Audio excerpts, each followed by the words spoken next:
আজকে আমরা যে অধ্যায়টা নিয়ে মূলত আলোচনা করব সেই অধ্যায়টা হচ্ছে টিস্যু এবং টিস্যুতন্ত্র।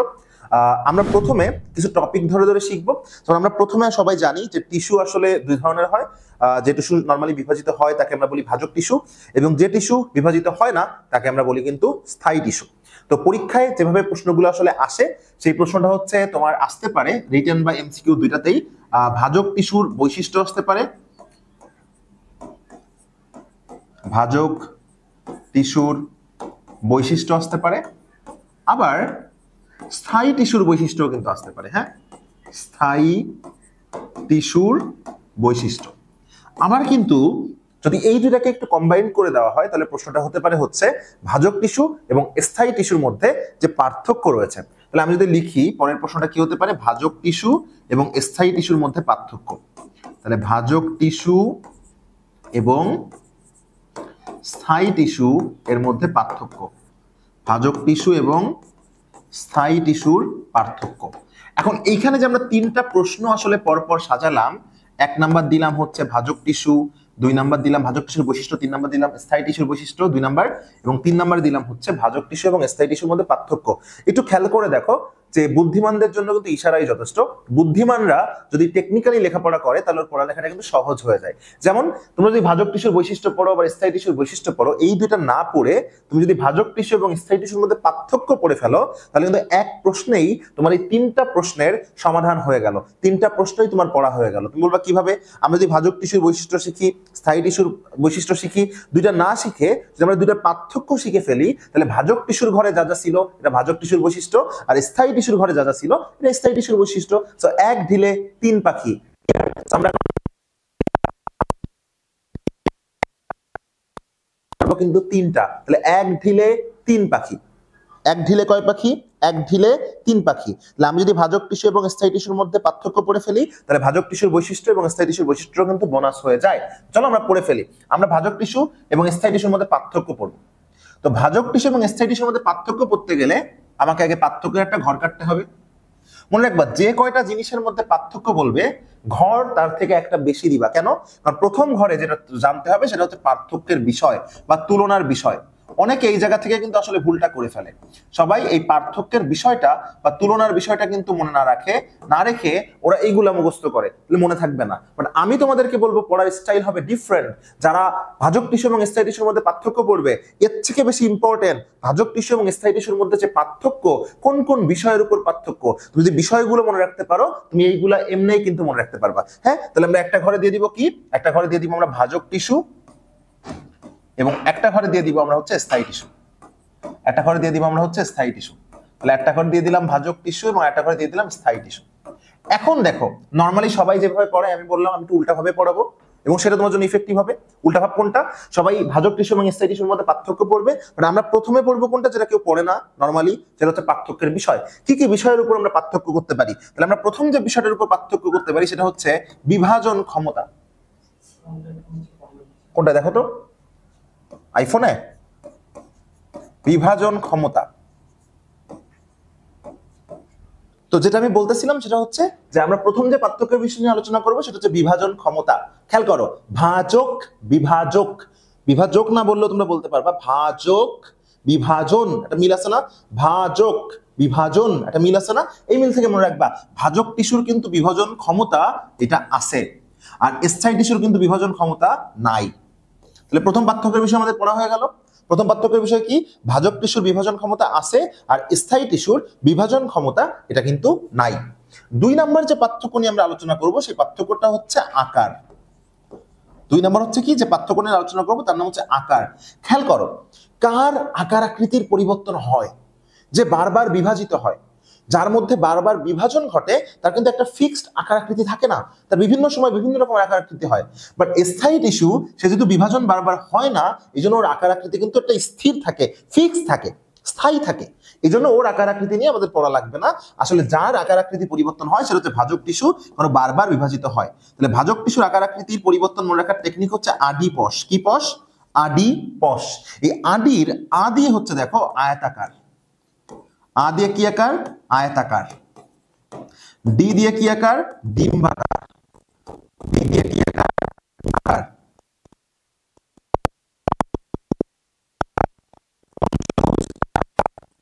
যে কোনো বলদেও আমরা পারবো। স দিয়ে কি? ষড়ভুজাকার। আমি কিন্তু বলদ শুধু তোদেরকে বলি না, আমার নিজেকেও বলি, ঠিক আছে? তো ষড়ভুজাকার। তাহলে ভাজক টিস্যুর যে আকার আকৃতি পরিবর্তন হয় এগুলো মনে রাখার টেকনিক হচ্ছে আডিপস, আয়তাকার, ডিম্বাকার, পঞ্চভুজাকার এবং ষড়ভুজাকার।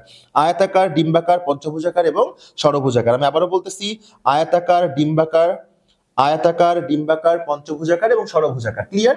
আচ্ছা, আর স্থায়ী টিস্যু যেহেতু বারবার বিভাজিত হয় না, সো ওর আকার আকৃতি কিন্তু বিশেষ পরিবর্তন আমরা লক্ষ্য করি না, সো এটা আমাদের আকার আকৃতি না জানলেও চলবে। এরপর দেখো যে ভাজক টিস্যু আর স্থায়ী টিস্যুর মধ্যে আমরা যে পার্থক্য নিয়ে আলোচনা করব সেটা হচ্ছে দুইটা জিনিস। একটা হচ্ছে নিউক্লিয়াস এবং আরেকটা হচ্ছে সাইটোপ্লাজম। তাহলে একটা হচ্ছে নিউক্লিয়াস এবং আরেকটা কি বলো? আরেকটা হচ্ছে সাইটোপ্লাজম। তাহলে আমরা এই দুইটা জিনিসের মধ্যে আসলে এখন পার্থক্য মনে রাখবো, যে ভাজক টিস্যু আর স্থায়ী টিস্যুর পার্থক্যের মধ্যে কার কার পার্থক্যের বিষয় অনুযায়ী আমরা মনে রাখবো। একটা নিউক্লিয়াস আর হচ্ছে সাইটোপ্লাজম। হ্যাঁ, খেয়াল করো, নিউক্লিয়াস আর কি? সাইটোপ্লাজম। কিভাবে মনে রাখবা দেখো, আমরা 2 দিন আগেই কিন্তু কোষ বিভাজন অধ্যায় পড়েছি।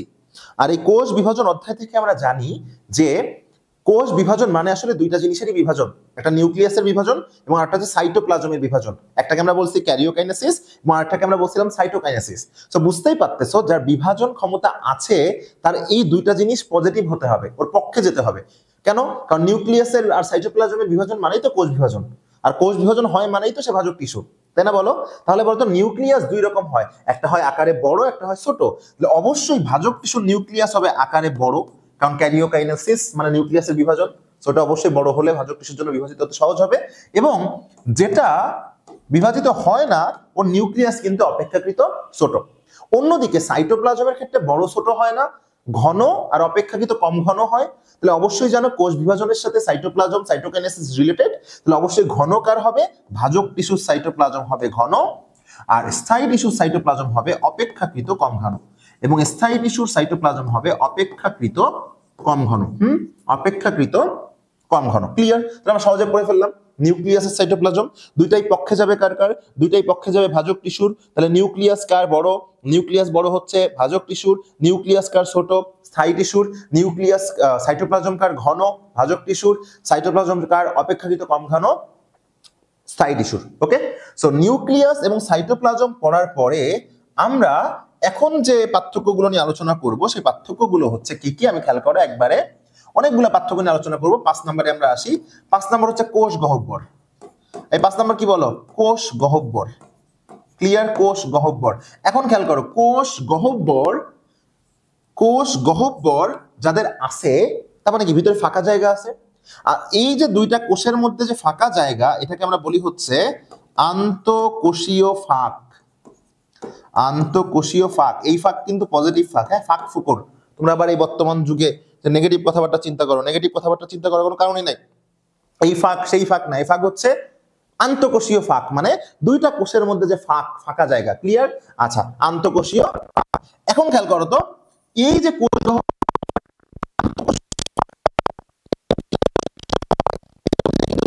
সঞ্চিত খাদ্য, সঞ্চিত খাদ্য এর মধ্যে থাকে কি? সঞ্চিত খাদ্য। এর মধ্যে কি থাকে বলো? এর মধ্যে কিন্তু থাকে সঞ্চিত খাদ্য।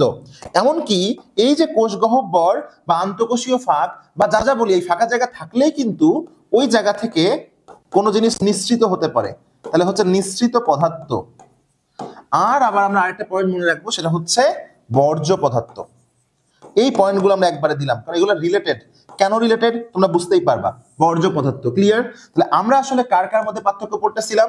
আমরা আসলে ভাজক টিস্যু এবং স্থায়ী টিস্যুর মধ্যে পার্থক্য করতেছিলাম। তো আমরা কি কি পার্থক্যের বিষয় সিলেক্ট করলাম? নিউলি, যেটা হচ্ছে কোষ গহ্বর। কোষ গহ্বর যার আছে অবশ্যই তার আন্তঃকোষীয় ফাঁকও আছে। আন্তঃকোষীয় ফাঁক বা কোষ গহ্বরের মধ্যে খাদ্য সঞ্চয় করতে পারে, তো সঞ্চিত খাদ্য। আমরা খাইলেই তো পরে হেগে দিব বা কিছু করে দিব, সো নিঃসৃত পদার্থ। আরটা হচ্ছে বর্জ্য পদার্থ। ক্লিয়ার? আচ্ছা, উদ্ভিদে কিন্তু হেগে দিবে না, বাট ওরও কিন্তু হাগুমুতো আছে। এগুলো পরে আমরা আলোচনা করবো কিভাবে হাগুমুতো আসলে ব্যাপারটা রিলেটেড। আচ্ছা, এখন দেখো মনে রাখবা ভাজক টিস্যুর কোনো কোষ গহ্বর নাই। এই ভাজক টিস্যুর ম্যাজিক, এখন ম্যাজিক দেখাবো।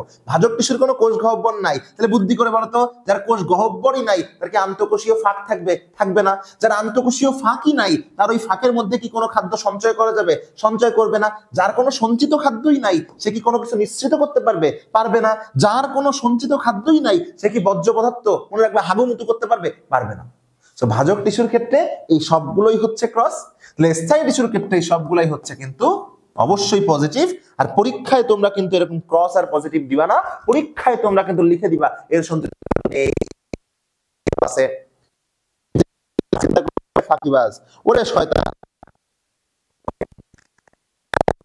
10 নাম্বার যে পার্থক্যের বিষয় আমরা মনে রাখবো, সেই 10 নাম্বার পার্থক্যের বিষয় আমরা মনে রাখবো হচ্ছে খুবই সহজ একটা জিনিস, আমি লিখে দিচ্ছি।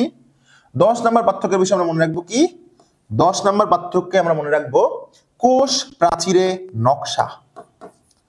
কোষ প্রাচীরে নকশা।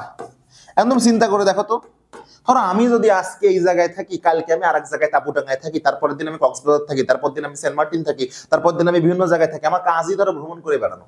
তাহলে আমি কি কোনো একটা জায়গায় যে তাবু করলাম বা একটা বাড়ি বানালাম, বানায় কি আমি তো নকশা করতে পারবো? কোনো দরকার আছে না। কেন? কারণ আমি বারবার চেঞ্জ করতেছি। যা বারবার চেঞ্জ করবে ও তো নকশা ডিজাইন করে লাভ নাই। এটা দিয়ে মনে রাখবা, ভাজক টিস্যু বারবার বিভাজিত হয়, তাহলে ওর একটা স্থায়ী নকশা কি থাকবে? ওর নকশা তো চেঞ্জ হবে। তাহলে খেয়াল করে দেখো তো, স্থায়ী টিস্যু স্থায়ী, তাহলে ওর কোষ প্রাচীরে কি থাকবে? ওর কোষ প্রাচীরে নকশা থাকবে। ভাজক টিস্যু বারবার চেঞ্জ হয়, বিভাজিত হয়, তাহলে ওর কোষ প্রাচীরে কোনো কি থাকবে না? ওর কোষ প্রাচীরে কোনো নকশা থাকবে না। ক্লিয়ার? এন্ড ফাইনালি 11 নাম্বার পার্থক্যের বিষয় কি মনে রাখবো?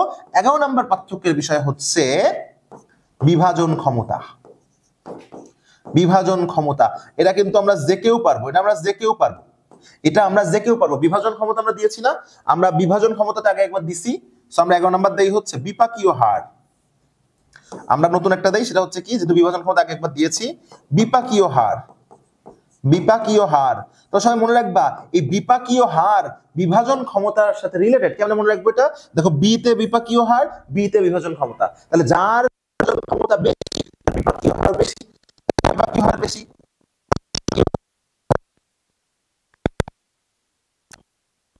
মোট কয়টা পার্থক্য পেলাম আমরা? মোট কিন্তু দেখো 11টা পার্থক্যের বিষয় পড়ে ফেলেছি। কয়টা বলো?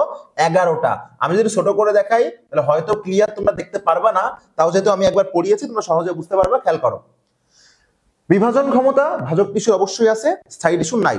যার বারবার বিভাজন হয় তার বারবার আকার আকৃতি পরিবর্তন হয়। তো আদিপশ, আয়তাকার, ডিম্বাকার, পঞ্চভুজাকার, ষড়ভুজাকার। সাইটোপ্লাজম এবং নিউক্লিয়াস যে বিভাজিত হয় তার পক্ষে থাকবে। সো নিউক্লিয়াস বড় এবং সাইটোপ্লাজম ঘন ভাজক টিস্যুর, নিউক্লিয়াস ছোট, সাইটোপ্লাজম কম ঘন স্থায়ী টিস্যুর। কোষ গহ্বর মানে আন্তঃকোষীয় ফাঁক, আন্তঃকোষীয় ফাঁক মানে ওর মধ্যে সঞ্চিত নিশ্চিত বজ্র সবগুলা। যার কোষ গহ্বর নাই তার বাকি কোনগুলাই নাই। তাহলে যেহেতু ভাজক টিস্যুর কোষ গহ্বর নাই, তাহলে ওর সঞ্চিত খাদ্য নাই, নিশ্চিত পদার্থ নাই, বজ্র পদার্থ নাই, কোষ প্রাচীরে নকশা নাই, আন্তঃকোষীয় ফাঁক নাই, স্থায়ী টিস্যু সবগুলো আছে। আর বিপাকীয় হার, বিতে বিপাকীয় হার, বিতে বিভাজন ক্ষমতা। তাহলে বিপাকীয় হার বেশি কার? যার বিভাজন ক্ষমতা বেশি অর্থাৎ ভাজক টিস্যু। আর বিপাকীয় হার কম কার? যার বিভাজন ক্ষমতা কম অর্থাৎ স্থায়ী টিস্যু। তাহলে দেখো, আমরা কিন্তু ভাজক টিস্যুর বৈশিষ্ট্য পড়ে ফেলছি, টেকনিক্যালি স্থায়ী টিস্যুর বৈশিষ্ট্য পড়ে ফেলছি, ভাজক টিস্যুর স্থায়ী টিস্যুর পার্থক্য পড়ে ফেলছি। কেন? আসলে পড়ছি আমরা পার্থক্য। এখন যদি তোমার বৈশিষ্ট্য আসে, বুদ্ধিমানদের জন্য ইশারাই যথেষ্ট। তুমি ভাজক টিস্যুর বৈশিষ্ট্য আসলে ভাজক টিস্যুর সাইডগুলো লিখে দিবা, স্থায়ী টিস্যুর বৈশিষ্ট্য আসলে স্থায়ী টিস্যুর সাইডগুলো লিখে দিবা, খেলা শেষ। তাহলে আমরা এক ঢিলে কয় পাখি মারলাম? আমরা এক ঢিলে কিন্তু মেরে ফেললাম 3 পাখি। আমরা কি কি প্রশ্ন পড়ে ফেলেছি? আমরা পড়েছি ভাজক টিস্যুর বৈশিষ্ট্য, আমরা পড়েছি স্থায়ী টিস্যুর বৈশিষ্ট্য, আমরা পড়েছি ভাজক টিস্যু এবং স্থায়ী টিস্যুর মধ্যে পার্থক্য। সো আমরা একটু আগে ভাজক টিস্যুর বৈশিষ্ট্য, স্থায়ী টিস্যুর বৈশিষ্ট্য, ভাজক টিস্যু এবং স্থায়ী টিস্যুর মধ্যে পার্থক্য করলাম। এখন আমরা আরো একটা পার্থক্য পড়বো এই অধ্যায়ের। সেই পার্থক্যগুলো কি কি খেয়াল করো। আরো 3টা প্রশ্ন আমি দেই। একটা প্রশ্ন হচ্ছে, ধরো পরীক্ষায় আসতে পারে এই অধ্যায় থেকে রিলেটেড, একবীজপত্রী উদ্ভিদ যেটা আছে আমরা জানি, এই একবীজপত্রীর মূলের বৈশিষ্ট্য কিন্তু অনেক সময় পরীক্ষায় আসে। একবীজপত্রীর মূলের বৈশিষ্ট্য কিন্তু অনেক সময় পরীক্ষায় আসে। আবার পরীক্ষায় কি আসতে পারে? একবীজপত্রীর কাণ্ডের বৈশিষ্ট্য কিন্তু পরীক্ষা আসতে পারে। তাহলে একবীজপত্রীর মূলের বৈশিষ্ট্য আসতে পারে, একবীজপত্রীর কাণ্ডের বৈশিষ্ট্য কিন্তু আসতে পারে। আবার এই দুইটাকে কম্বাইন করে কিন্তু একটা প্রশ্ন দিতে পারে। সেই প্রশ্নটা হচ্ছে কি, একবীজপত্রীর মূল এবং কাণ্ডের মধ্যে পার্থক্য। একবীজপত্রীর মূল এবং কাণ্ডের মধ্যে কিন্তু পার্থক্য। একবীজপত্রীর মূল ও কাণ্ডের পার্থক্য। তো আমি তোমাদের যেভাবে পড়িয়েছি, তোমরা বুদ্ধিমান অলরেডি ইনশাল্লাহ হয়ে গিয়েছো। সো এটাও তোমরা জানো, বুদ্ধিমানদের জন্য ইশারাই যথেষ্ট। এই 3টা প্রশ্ন তোমার আসলে পড়া লাগবে না। যখন তুমি একটা প্রশ্ন পড়ে ফেলবা, সেই প্রশ্নটা হচ্ছে একবীজপত্রীর মূল ও কাণ্ডের পার্থক্য। একবীজপত্রীর মূল ও কাণ্ডের পার্থক্য পড়া হয়ে গেলে তোমার আর 2টা প্রশ্ন অটোমেটিক পড়া হয়ে যাবে। সেটা হচ্ছে কোনটা? একবীজপত্রীর মূলের বৈশিষ্ট্য এবং একবীজপত্রীর কাণ্ডের বৈশিষ্ট্য। সো এইটা পড়লে, 3 নাম্বারটা পড়লে তোমার বাকি 2টা বোনাস। 3 নাম্বারটা পড়লে কিন্তু তোমার বাকি দুইটা ইনশাআল্লাহ বোনাস। হ্যাঁ, 3 নাম্বারটা পড়লে তোমার বাকি দুইটা কিন্তু ইনশাআল্লাহ বোনাস। তাহলে চলো আমরা বুদ্ধিমানদের মতোই কাজ করি, আমরা 3 নাম্বারটা পড়ে ফেলি। সো 3 নাম্বারটা আমরা পড়ে ফেলি, খেয়াল করো 3 নাম্বারটা পড়ে ফেলি আমরা। সো কিভাবে পড়বো দেখো, আমরা আগের মতোই কাজ করব। প্রথমে পার্থক্যের বিষয় সহ বাকি দুইটা ঘরকে আমরা লিখব। প্রথমে আমরা লিখব তুলনার বিষয় বা পার্থক্যের বিষয়, তুলনার বিষয় বা পার্থক্যের বিষয়, জাস্ট একবার এক এক জিনিস লিখতেছি এটা ইউনিক আনার জন্য। এরপর আমরা লিখব একবীজপত্রীর মূল, একবীজপত্রীর মূল, এবং এরপরে আমরা লিখবো হচ্ছে, একটু চেক করো তো ভিডিও হচ্ছে কিনা, একবীজপত্রীর কাণ্ড, একবীজপত্রীর কাণ্ড। তাহলে আমরা যদি একবীজপত্রীর মূল এবং একবীজপত্রীর কাণ্ড এটা পড়ে ফেলতে পারি এর পার্থক্যটা, তাহলে আমরা একবীজপত্রীর মূলের বৈশিষ্ট্য হয়ে গেল, কাণ্ডের বৈশিষ্ট্য হয়ে গেল। ঠিক আছে, তো প্রথমে আমরা দেখবো যে আমরা আসলে কোন কোন বিষয়ের উপর পার্থক্যটা করব। তাহলে প্রথমে আমরা কি দেখবো, প্রথমে আমরা দেখবো যে আমরা কোন কোন বিষয়ের উপর আসলে পার্থক্যটা করব। হ্যাঁ, এরপরে আমরা যে কোন কোন বিষয়ের উপর পার্থক্য করছি এরপরে আমরা ওইগুলা সম্পর্কে জানার চেষ্টা করব। তো প্রথমে যে বিষয়ের উপর আমরা পার্থক্যের বিষয় লিখবো সেটা হচ্ছে কি, এক নাম্বার আমরা পার্থক্যের বিষয় দিলাম কিউটিকল। তাহলে 1 নাম্বার পার্থক্যের বিষয় আমরা কি দিলাম, কিউটিকল। হ্যাঁ, কিউটিকল।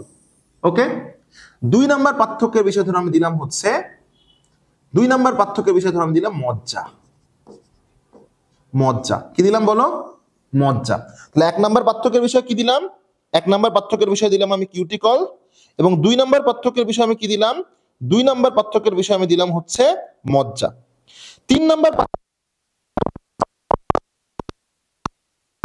অধোতক, অধোতক, এবং 4 নাম্বার পার্থক্যের বিষয় ধরো আমি দিলাম রোম। রোম কি দিলাম বলো, রোম। হ্যাঁ, 4 নাম্বার পার্থক্যের বিষয় আমি দিলাম রোম। সো এই 4টার মধ্যে আগে পার্থক্য করে আসি, এরপরে আমরা বাকিগুলোর মধ্যে পার্থক্য করব। তো আমরা পড়তেছি একবীজপত্রীর মূল আর একবীজপত্রীর কাণ্ডের মধ্যে পার্থক্য। আমি তোমাদেরকে অলওয়েজ বলেছি সরাসরি বৈশিষ্ট্য বা পার্থক্য মুখস্থ না করে তোমরা মূল এবং কাণ্ডের মধ্যে যে পার্থক্য করতেছো, কি কি বিষয়ের উপর তুমি পার্থক্য করতেছো, ওই পার্থক্যের বিষয়টা বা তুলনার বিষয়টা তুমি পড়ে ফেলো, তাহলে তুমি বাকিগুলো এমনিই মনে রাখতে পারবে টেকনিক্যালি, নাহলে বুঝে বুঝে। এখন তোমরা টেকনিক শিখে দিই তোমাদেরকে, খেয়াল করো। তবে একবীজপত্রীর মূল আর একবীজপত্রীর কাণ্ড, এর মধ্যে একবীজপত্রীর কথাটা তো কমন, একবীজপত্রীর কথাটা কমন, তাই না? পার্থক্যটা কোথায়? পার্থক্য হচ্ছে এই যে মূল আর কাণ্ডে। পার্থক্যটা কার কার মধ্যে, মূল আর কাণ্ডে। খেয়াল করে দেখো তো, মূল লিখতে গেলে যে অক্ষরটা আসে এটা হচ্ছে ম, আর কাণ্ড লিখতে গেলে যে অক্ষরটা আসে এটা হচ্ছে ক। তাহলে এই দুটো কথা তো আমরা সবাই পারবো, যে মূল লিখতে গেলে যে অক্ষরটা আসে এটা হচ্ছে ম, আর কাণ্ড লিখতে গেলে যে অক্ষরটা আসে এটা হচ্ছে কি, ক। তাহলে আমরা এই দুটো জিনিস মনে রেখে কিন্তু এই পার্থক্যের বিষয়ের ম্যাক্সিমাম জিনিস সলিউশন করে ফেলতে পারি। কিভাবে দেখো, তুমি খেয়াল করে দেখো তো, কিউটিকল, এই কিউটিকলের মধ্যে আমি নিজেই প্রশ্ন করবো, আমার পিছনে আমাদের যে একজন এক্সিকিউটিভ আছে, স্যার আপনি বলেন তো কিউটিকলের মধ্যে কি আছে, ক আছে না ম আছে? ক আছে। বুদ্ধিমানদের জন্য ইশারা যথেষ্ট। তাহলে কিউটিকলের মধ্যে কি আছে, ক আছে। আপনি বলেন মূল আর কাণ্ডের মধ্যে কার মধ্যে ক আছে? কাণ্ড। তাহলে বলেন তো মূল আর কাণ্ডের মধ্যে কার কিউটিকল আছে? কাণ্ড। এক্স্যাক্টলি, কাণ্ডের আছে। এটা কিন্তু বুদ্ধিমানদের জন্য ইশারাই কি যথেষ্ট। তাহলে মূলের কি, কিউটিকলটা নাই।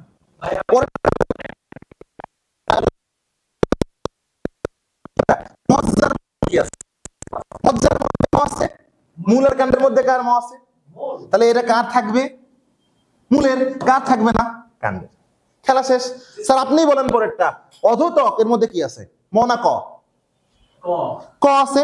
আপনি বলেন তাহলে এটা কার থাকবে, একবীজপত্রীর কাণ্ডের। কেন, কারণ ওর মধ্যে কি আছে, ক আছে। তাহলে এর মধ্যে নাই। আপনার কাছে লাস্ট প্রশ্ন, বলেন রোম এর মধ্যে কি আছে, ম না ক? ম আছে। তাহলে বলেন এটা কার থাকবে, একবীজপত্রীর মূলের না একবীজপত্রীর কাণ্ডের? মূলের, কারণ মূলে ম আছে, কাণ্ডের এটা থাকবে না। খেলা কিন্তু শেষ। সো বায়োলজি পড়তে গেলে কিন্তু আসলে তোমাকে যতটা না বুদ্ধিমান হতে হবে তার থেকে বেশি টেকনিক্যাল হতে হবে। তার কারণটাকে আমি সহজে তোমাদেরকে বলি, বায়োলজির এমন অনেক জিনিস আছে যা তোমাকে মনে রাখতে গেলে অনেক কষ্ট করতে হবে, বুঝে পড়ার পরে অনেক কষ্ট করতে হবে।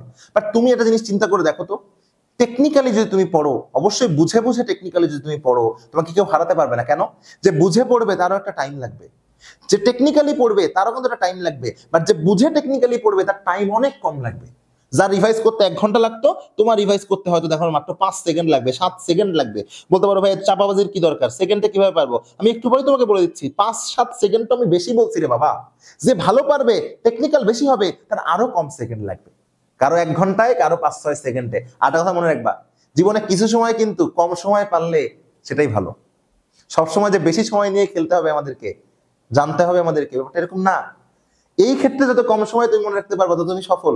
সবসময় বেশি সময় দিতে যেও না বাবা, সবকিছুতে বেশি কিছু ভালো না, কিছু ক্ষেত্রে বেশি ভালো। এখন দেখো এই যে হচ্ছে মজ্জা রশ্মি, একটা কঠিন এর দিকে যাই, একটু বুঝতে হবে মজ্জা রশ্মি। এখন কিন্তু আমি যদি যে কাউকে প্রশ্ন করি যে এই মজ্জা রশ্মি আসলে কার থাকে, তা যে কেউ কিন্তু বলে দিবে যে এটা হচ্ছে মূলের থাকে, কারণ মজ্জা রশ্মির মধ্যে কি আছে, ম আছে, তাহলে এটা মূলের থাকবে। কিন্তু মজার ব্যাপার হচ্ছে এই মজ্জা রশ্মি দুইজনেরই থাকে, মজ্জা রশ্মি দুইজনেরই থাকে। তাহলে আমি ভাই কেমনে পার্থক্য করব? আপনি তো আমাকে শিখাই দিয়েছিলেন যে যার ম থাকবে সেটা মূল আর ক থাকলে সেটা কাণ্ড। তাহলে যে দুইজনেরই আছে, তাহলে ভাই আমি কেমনে মনে রাখবো? খুবই সহজ, আমাকে তুমি বলো, পিছনের ভাই আপনি বলেন, সে মূল আর কাণ্ডের দুইজনের মজ্জা রশ্মি আছে। একটা জিনিস বলেন তো, কিছু বিশেষ অঙ্গ, তাহলে একটা বিশেষ অঙ্গ ছোট থাকলে ভালো না বড় থাকলে ভালো? বলেন, ছোট থাকলে বড় না বড় থাকলে বড় ভালো? বিশেষ অঙ্গ অবশ্যই সাইজ কি বড় থাকলে ভালো, আপনি অবশ্যই জানেন, আপনি লজ্জায় বলতেছেন আমি জানি। তাহলে ওই বিশেষ অঙ্গ কিন্তু আপনি যেটা ভাবছেন সেটা না, ওই বিশেষ অঙ্গ হচ্ছে যে মজ্জা রশ্মি। তাহলে এখন আপনি ভাই আমাকে বলেন যে এই মজ্জা রশ্মি বড় থাকা মানে ভালো, তাহলে মজ্জা রশ্মির মধ্যে কি আছে, ম আছে নাকি ক আছে? তাহলে কার ভালো হবে, মূলের না কাণ্ডের? মূলের, কারণ কি ম আছে। তাহলে কার মজ্জা রশ্মি বড় হবে? মূলের হবে না। কার মজ্জা রশ্মি ছোট হবে? কাণ্ডের হবে না। এখন বলতে পারে ভাইয়া এই ছোট আছে, তা তো আছে, তা তো মিললো না, আপনি বলছিলেন যে যেটা ম থাকবে এটা মূলের হবে। আরে বাবা, অত ছোট থাকার থেকে না থাকাই ভালো, কিছু জিনিস ছোট থাকার থেকে না থাকাই ভালো। তো যাই হোক, আমরা আর গভীরে না চলে যাই, বেশি গভীরে গেলে কিন্তু বিপদ হয়ে যাবে। ক্লাস করতেছি টিস্যু তন্ত্র, বাট পড়ানো হয়ে যাবে মানব জীবনের ধারাবাহিকতা, দরকার নাই, ওটা আমরা পরেই পড়াবো ইনশাল্লাহ। ওকে, বড় হবে।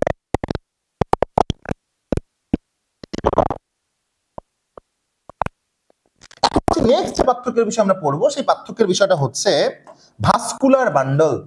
কি বান্ডল পড়বো আমরা? Vascular bundle. হ্যাঁ, ভাস্কুলার বান্ডল, ভাস্কুলার বান্ডল। পিছনের ভাই আমাকে বলেন, ভাস্কুলার বান্ডলের মধ্যে আপনি কি ম পাচ্ছেন না ক পাচ্ছেন?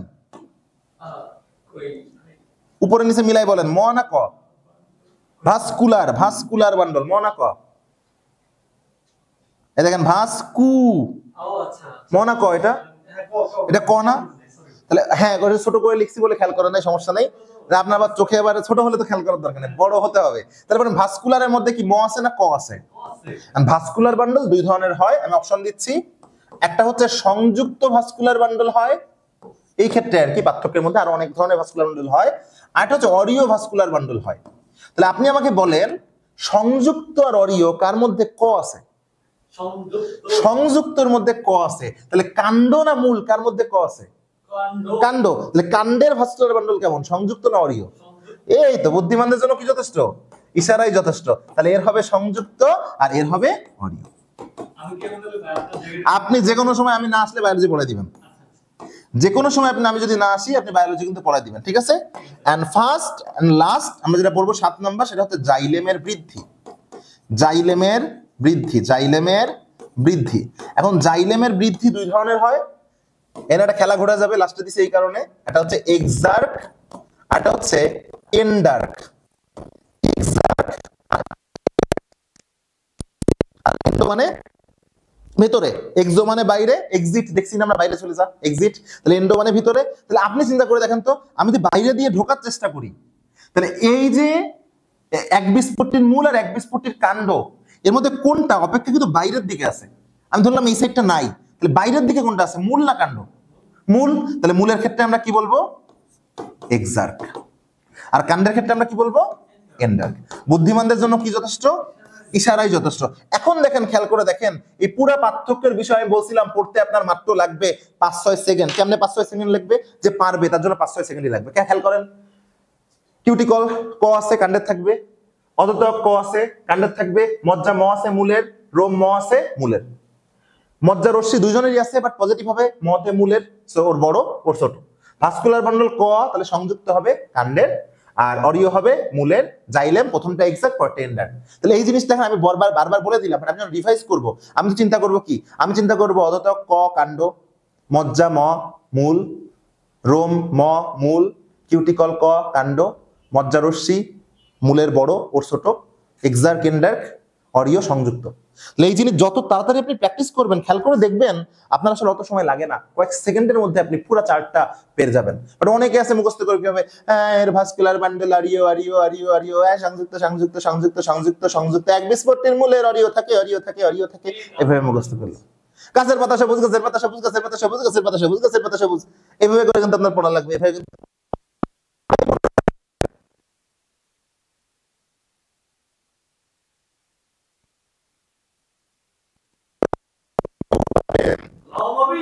এবং মনে রাখবেন যত সুন্দর করে পড়ে আপনি যত ভালো জায়গায় যাইবেন তত ভালো কিন্তু আপনি অনেক কিছুই পাইবেন। সেটা কি আর আমি না বললাম? বলেন ঠিক কিনা? সেই জন্য বুদ্ধিমানদের জন্য ইশারাই যথেষ্ট, ওই জন্য টেকনিক্যালি লেখাপড়া করবেন। আর বেশি গভীরে গেলাম না, এটা মানব জীবনের ধারাবাহিকতায় যাব ইনশাল্লাহ। ওকে, যেহেতু আমরা একবীজপত্রীর মূল আর কাণ্ডের মধ্যে পার্থক্য পড়লাম, যদিও এখন যে টপিকটা পড়াবো এটা ওই অধ্যায়ে নাই, বাট এর সাথে যদি রিলেটেড একবীজপত্রী দ্বিবীজপত্রী, এই জন্য আমরা এই অধ্যায়টা পড়ে ফেলবো।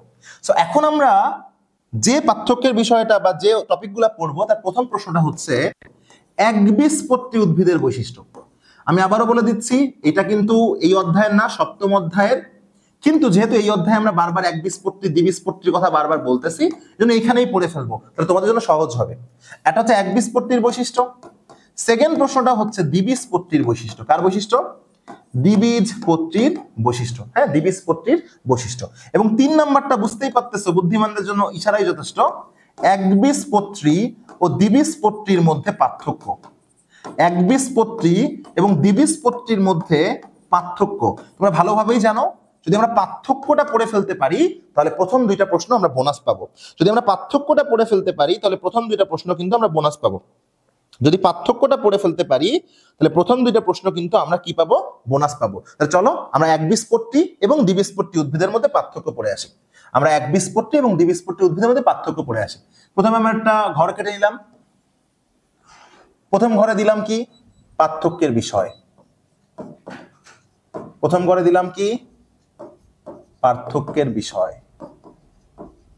দ্বিতীয় ঘরে দিলাম, একটাই দিলাম, একবীজপত্রী উদ্ভিদ। আরেকটা ঘরে দিলাম দ্বিবীজপত্রী উদ্ভিদ।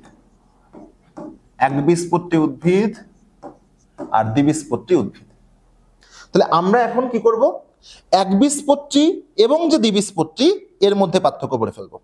একবীজপত্রী এবং যে দ্বিবীজপত্রী এর মধ্যে কিন্তু আমরা পার্থক্য পড়ে ফেলবো। ঠিক আছে? আচ্ছা, তো তোমরা প্রথমেই জানো যে আমরা প্রথমে পার্থক্যের বিষয় মনে রাখবো, এরপরে বাকি জিনিসগুলো এমনিই মনে রাখতে পারবো। খেয়াল করো, প্রথম যে পার্থক্যের বিষয়টা আমরা পড়বো সেটা হচ্ছে বীজপত্র। প্রথম যে পার্থক্যের বিষয় আমরা পড়বো সেটা হচ্ছে বীজপত্র। ক্লিয়ার? দিয়ে দিলাম বীজপত্র। দ্বিতীয় যে পার্থক্যের বিষয়টা আমরা পড়বো সেই পার্থক্যের বিষয়টা হচ্ছে মূল। মূল কার মূল কেমন, কার মূল প্রধান মূল আর কার মূল গুচ্ছ মূল। এরপরে যে পার্থক্যের বিষয়টা আমরা পড়বো সেটা হচ্ছে পাতার শিরাবিন্যাস। পাতার শিরাবিন্যাস। পাতার শিরাবিন্যাস। ওকে, পাতার শিরাবিন্যাস পড়লাম।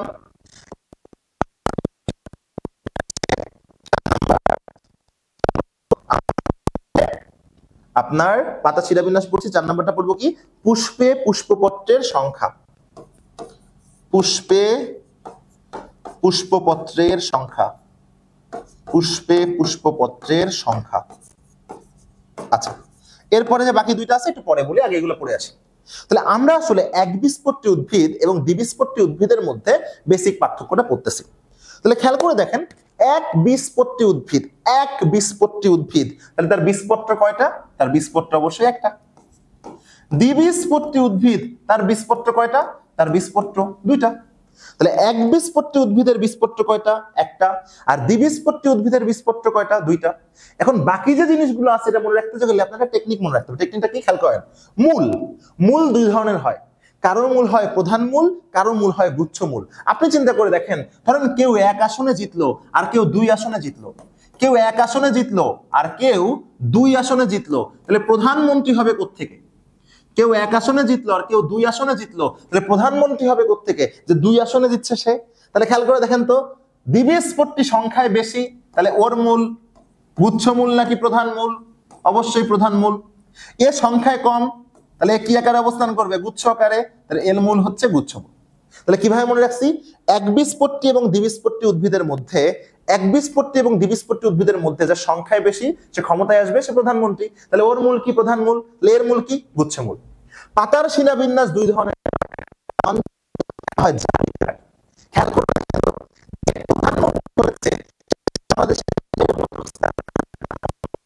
প্রধানমন্ত্রী হয়েছে, সারা বাংলাদেশে তার ক্ষমতা জালের মতো করে থাকবে না। তাহলে জালের মতো থেকে মনে রাখবো এর যে পাতার শিরাবিন্যাস জালিকাকার, এর যে পাতার শিরাবিন্যাস জালিকাকার, আর এর যে পাতার শিরাবিন্যাস সমান্তরাল।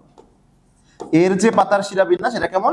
সমান্তরাল। মনে রাখা সহজ, যে ক্ষমতায় আছে তার জালের মতো বিস্তার করা ক্ষমতা থাকবে, তাহলে ওর পাতার শিরাবিন্যাস জালিকাকার আর এর হচ্ছে সমান্তরাল। দেখেন পুষ্পে পুষ্পপত্রের সংখ্যা দুই ধরনের হয়। একটা হয় 3-এর গুণিতক, একটা হয় 3-এর গুণিতক, আরেকটা হয় 4 ও 5-এর গুণিতক। 4 ও 5-এর গুণিতক, একটা হয় 3-এর গুণিতক, আরেকটা হয় 4 ও 5-এর গুণিতক। একটু খেয়াল করে দেখলে বুঝবেন 3 এবং 4 ও 5 কোনটা সংখ্যায় বেশি? 4 ও 5 ক্ষমতায় যে আছে সে সংখ্যায় বেশি। তাহলে দ্বিবীজপত্রী কার কার গুণিতক হবে? 4 ও 5-এর গুণিতক। 4 ও 5-এর গুণিতক, 4 ও 5-এর গুণিতক মানে কি? এর পুষ্পপত্রের সংখ্যা হবে 4, 4 দুগুণী 8, 8 তারপরে কত? 3 4 12, অথবা 5, 5 দুগুণী 10, 3 5 15, এইভাবে আগাতে থাকবে। আর এর পুষ্পে পুষ্পপত্রের সংখ্যা কি হবে? 3-এর গুণিতক। 3 6 9, হ্যাঁ 3 6 9 12, এভাবে করে চলতে থাকবে। আরেকটা কথা মনে রাখবেন, 3 মানে ট্রাই, তাহলে এটাকে আমরা বলবো বায়োলজিতে ট্রাইমেরাস। 3 মানে ট্রাই, এটাকে আমরা বলবো বায়োলজিতে ট্রাইমেরাস। টেট্রা মানে হচ্ছে 4, তাহলে এটাকে আমরা বলবো টেট্রামেরাস। পেন্টা মানে হচ্ছে 5, সো আমরা 5-এর গুণিতককে বলবো পেন্টামেরাস। পেন্টামেরাস, হ্যাঁ 5-এর গুণিতককে বলবো পেন্টামেরাস। সহজ। আচ্ছা এখন কি হবে? এখন হচ্ছে এই দুটো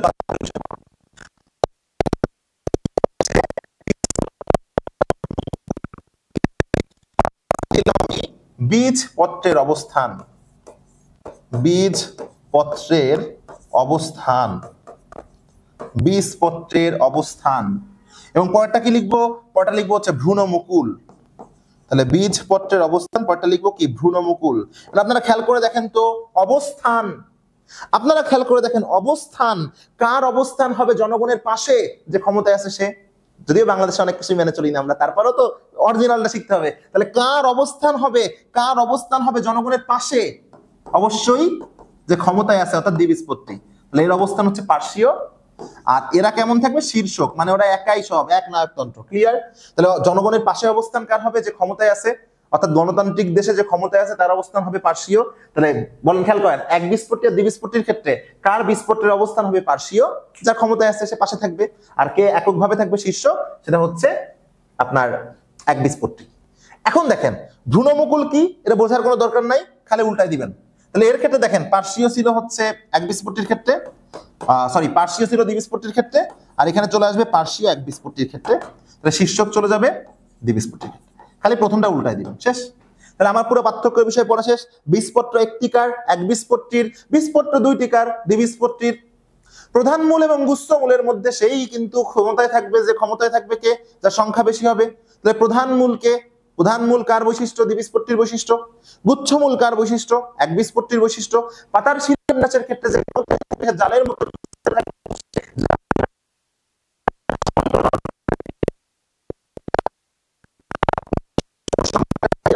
টেট্রামেরাস পেন্টামেরাস, সংখ্যায় বেশি টেট্রা পেন্টা, তাহলে ওটা হবে কার? দ্বিবীজপত্রী, যার সংখ্যায় বেশি। আর ট্রাইমেরাস বা 3-এর গুণিতক হবে কোনটা? একবীজপত্রী। বীজপত্রের অবস্থান জনগণের পাশে হবে কে? যে ক্ষমতায় আছে, অর্থাৎ দ্বিবীজপত্রী বেশি আসন পাইছে, সো ওর অবস্থান পার্শ্বীয়। আর একবীজপত্রীর অবস্থান শীর্ষক। ভ্রূণমুকুল খালি উল্টাই দিব, খেলা শেষ। তাহলে দেখো তোমরা একবীজপত্রীর বৈশিষ্ট্য, দ্বিবীজপত্রীর বৈশিষ্ট্য পড়া হয়ে গেল, একবীজপত্রী ও দ্বিবীজপত্রী পার্থক্য পড়া হয়ে গেল। একটা পড়লা, 3টা জিনিস। তাহলে আমাদের কয়টা প্রশ্ন পড়া হয়ে গেল? দেখো আমাদের কিন্তু 3টা প্রশ্ন পড়া হয়ে গেল। আমরা প্রথমে পড়ে ফেললাম একবীজপত্রীর বৈশিষ্ট্য, দ্বিবীজপত্রীর বৈশিষ্ট্য, একবীজপত্রী ও দ্বিবীজপত্রীর মধ্যে পার্থক্য।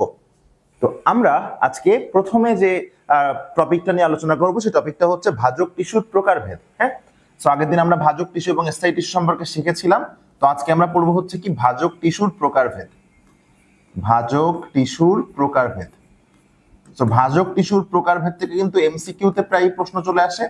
সো তোমরা সবাই একটু এই টপিকটা মনোযোগ দিয়ে পড়লে দেখা যাচ্ছে তোমরা এখান থেকে কিন্তু একটা এমসিকিউ ভাগ্য ভালো থাকলে কিন্তু পেয়েও যেতে পারো।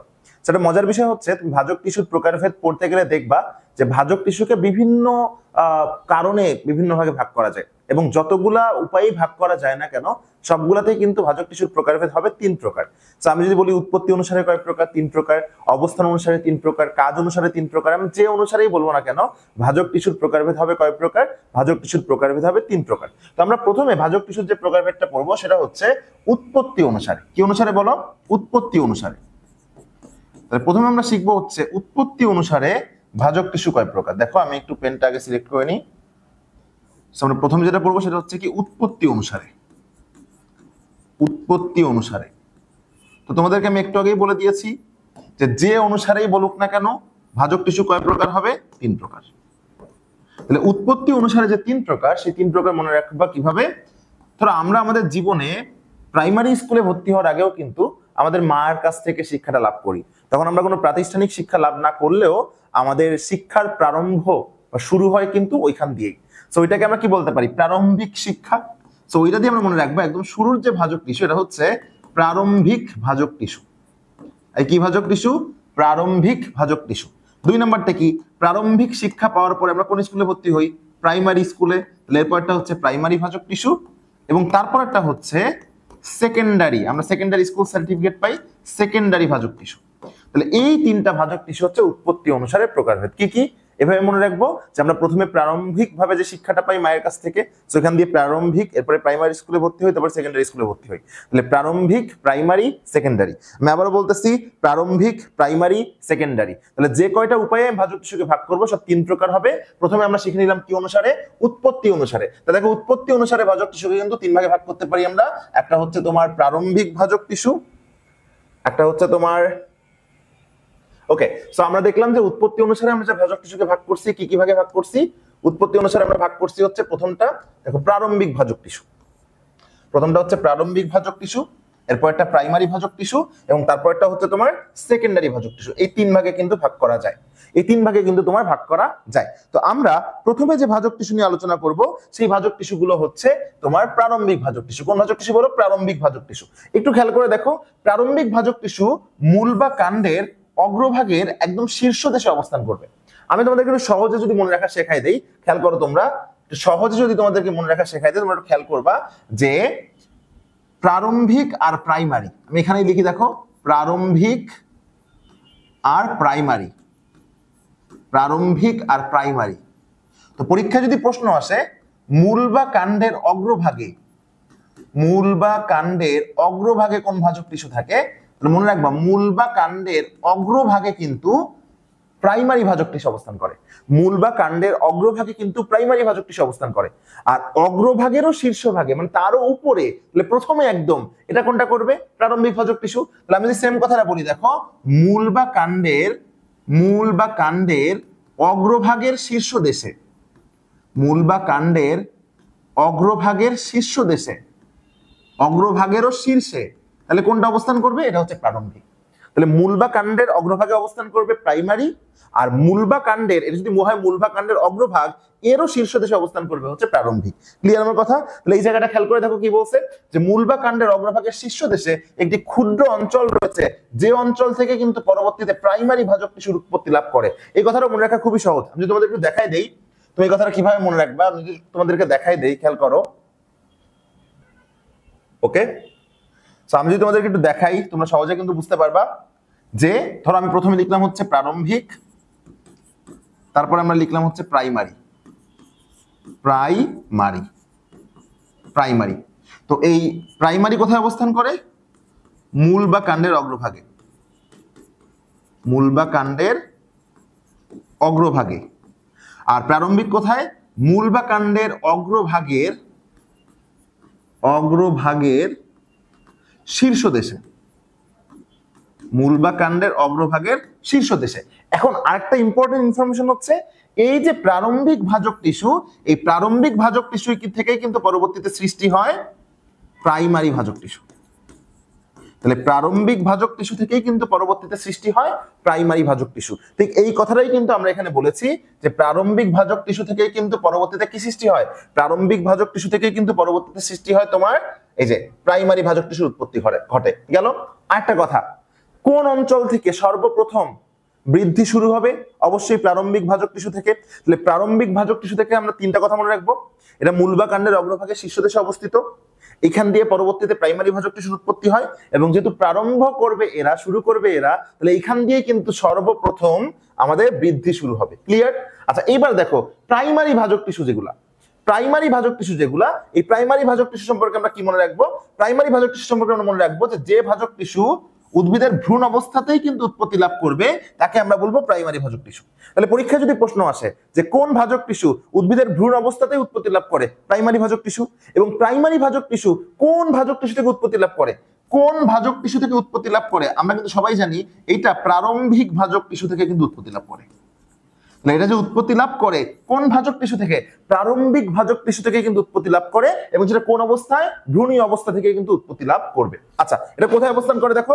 মূল বা কাণ্ডের অগ্রভাগের শীর্ষে। মূল বা কাণ্ডের অগ্রভাগের শীর্ষে। একটু আগে আমরা পড়ছি যে প্রাইমারি ভাজক টিস্যু অবস্থান করে মূল বা কাণ্ডের অগ্রভাগের শীর্ষে। ক্লিয়ার? মূল বা কাণ্ডের কোথায়? অগ্রভাগের, মূল বা কাণ্ডের শীর্ষে। খেয়াল করো, মূল বা কাণ্ডের অগ্রভাগের শীর্ষে না, সরি, মূল বা কাণ্ডের শীর্ষে। আর মূল বা কাণ্ডের অগ্রভাগের শীর্ষে কোনটা অবস্থান করবে? সেটা হচ্ছে প্রারম্ভিক ভাজক টিস্যু। তাহলে আমি এখানে লিখে দিই যে মূল বা কাণ্ডের শীর্ষে অবস্থান করে কোনটা? প্রাইমারি ভাজক টিস্যু। আর আমি যদি তোমাকে বলতাম যে মূল বা কাণ্ডের শীর্ষে না, মূল বা কাণ্ডের অগ্রভাগের শীর্ষে, মূল বা কাণ্ডের অগ্রভাগের শীর্ষে অবস্থান করে কোনটা? তাহলে এটা কিন্তু অ্যান্সার হতো প্রারম্ভিক ভাজক টিস্যু।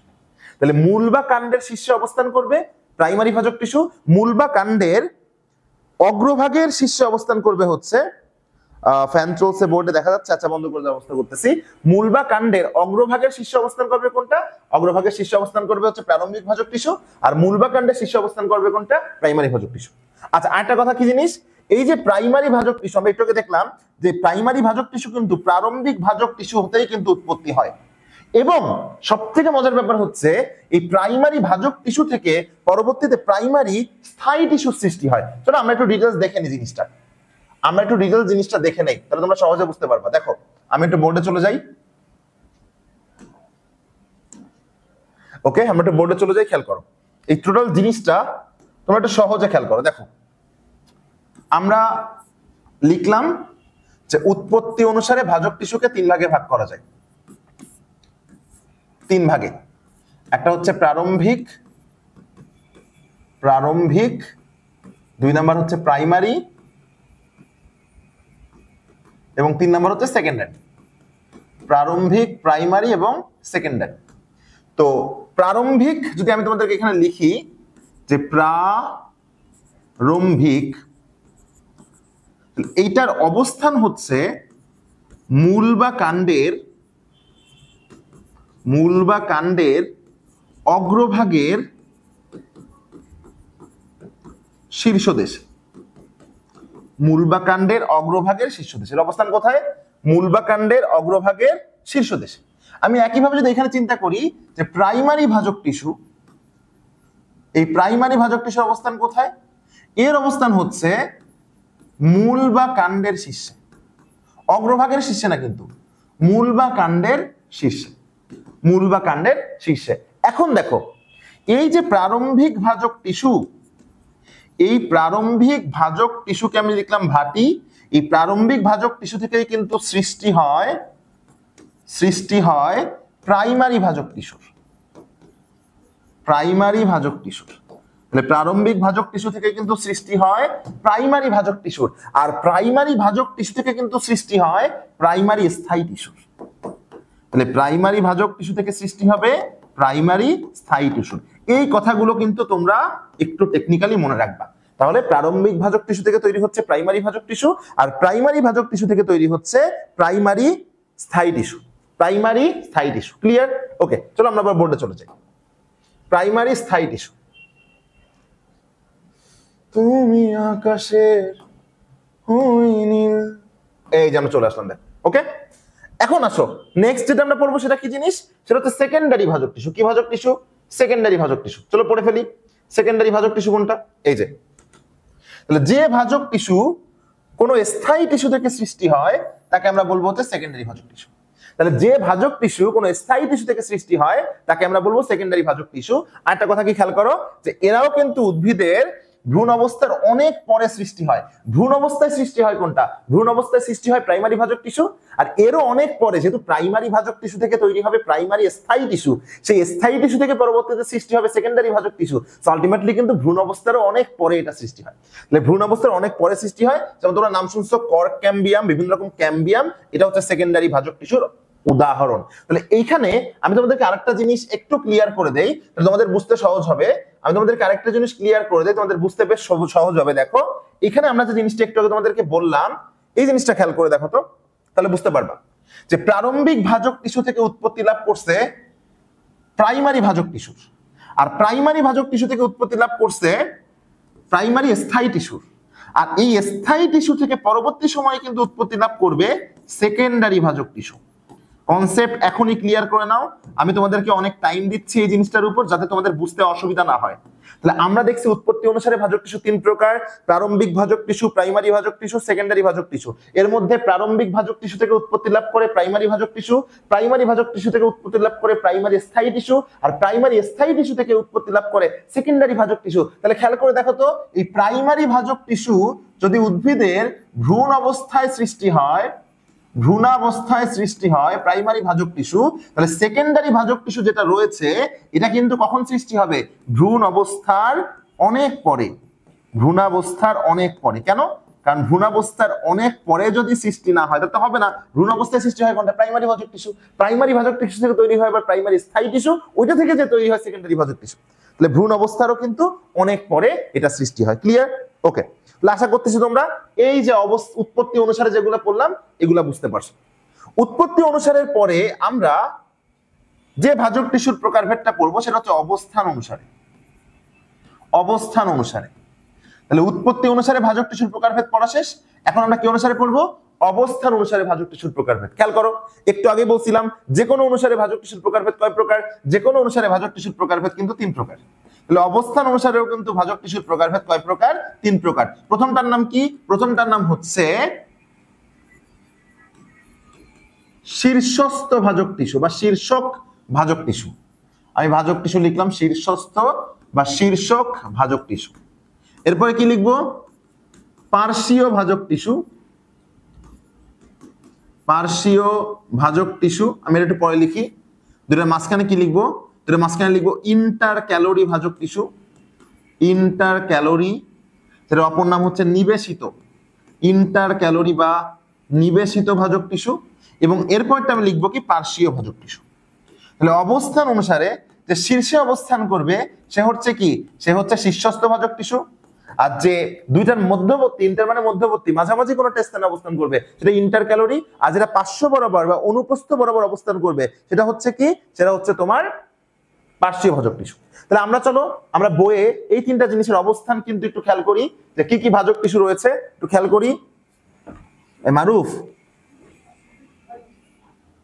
ওকে, তাহলে কি কি ভাজক টিস্যু রয়েছে সেটা আমরা একটু খেয়াল করি। দেখো এই বোর্ডে ফ্যানের ইয়ে আসতেছে, ফ্যান বন্ধ করো। ওকে, সো আমরা একটু দেখি।